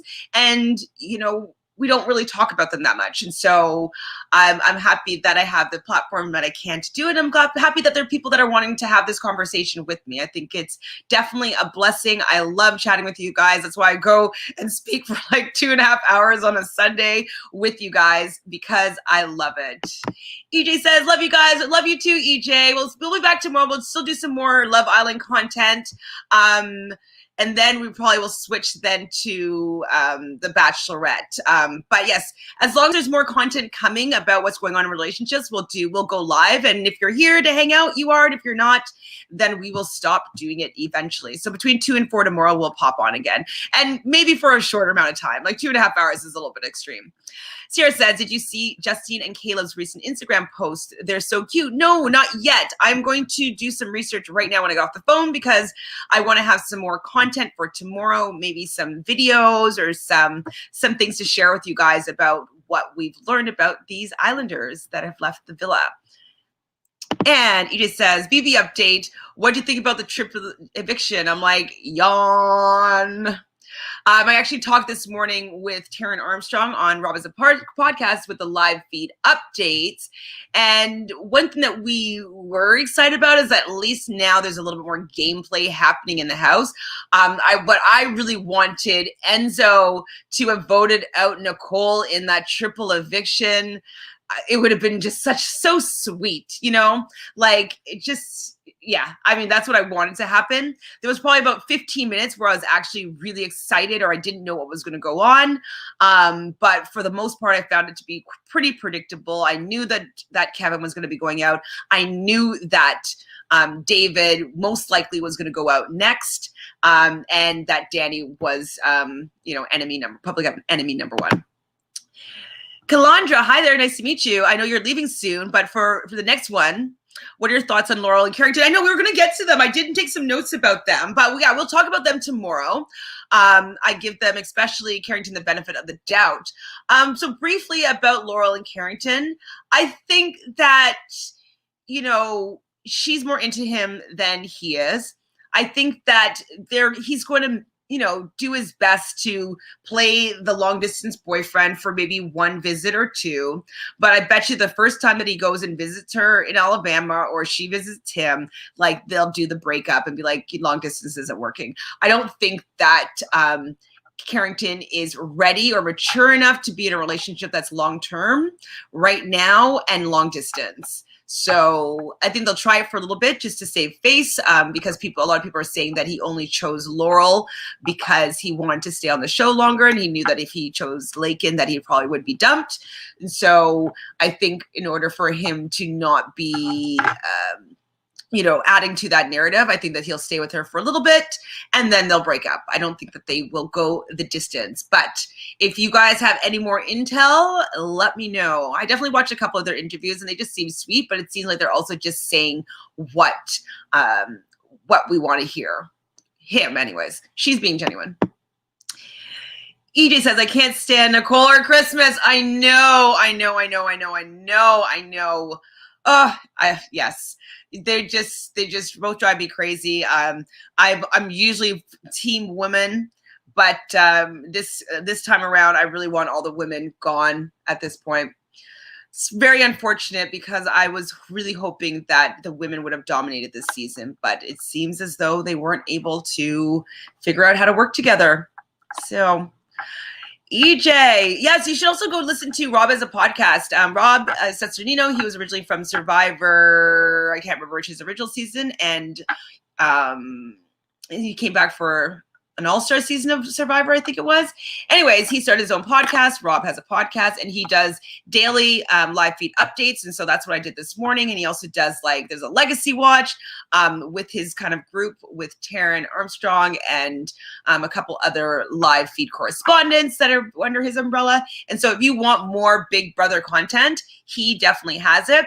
I was doing Big Brother content beforehand, but I just got so caught up with all the social issues that were going on within it, and then not having it being portrayed well on the actual television show. I just got exhausted covering it. So I stopped covering it on the regular, but I think I'm going to continue to go live after the episode on Thursday. So I will, if you want to come back on Thursday, I'll most likely go live after the episode. But other than that, man, I talked a lot. I'm so sorry, guys, for keeping you here this long. Thanks for hanging out with us. We know we love you. Please, if you haven't done so already, just subscribe over here. Just be so great to help us get to 1,000 subscribers by, October 18th. Hold on. EJ has a couple other things to say. I actually love Johnny now after this show is over. Did some research on him. He's a decent guy. I think he has a lot of decent qualities. I just saw a few of them in the villa that I didn't like. That made me believe that he could be a manipulator moving forward, and that Sally might get into a relationship with someone that is a little more controlling than we've seen up until this point. So I'm just wary, but I support them working on the relationship, and I hope that he's a great guy. EJ says Mercedes is thirsty and trying to extend her 5 minutes of fame. 100%. We have talked about Mercedes. I definitely think that she is hoping to get a little bit of fame. And I think that she was also insulted that Johnny didn't choose her. And so that's probably why she's kind of gone on and kind of defamed him a little bit, and it's been kind of nasty about him. And then going back on what she's saying, she's been kind of flip-flopping and being a little bit wishy-washy, but she is a Pisces. So wishy-washy is part of her natural disposition. Yes, and I agree. He's 22 and he's immature and insecure. 100%. He does have a lot of growing up to do. Hopefully this experience is going to allow him to want to work on his relationship with Sally, and maybe the things that have come up that were red flags for me, maybe he will work on them going to therapy. When people call him out on it, maybe he'll recognize it now. Maybe he will stop putting all the blame, making himself the victim, and start looking at, the people that he affected in that situation. And maybe once he does all that, I can still see all of his good qualities again. But right now I'm just kind of worried for Sally getting into a relationship with someone that's kind of controlling. But I loved them together in the beginning, and I'm hoping for the best for them. I don't want these traits that I saw, these red flags, to actually be red and not good. So fingers crossed. Again, thanks for hanging out with us. Please subscribe, hit the like button, ring that bell so every time we go live, which is generally at 2 Eastern, between 2 and 4 anyways, you'll be notified when we go live. So please hang out with us again. We will see you soon. Obviously, subscribe to Reality Realness with 3 S's. That's it. I'm out of breath.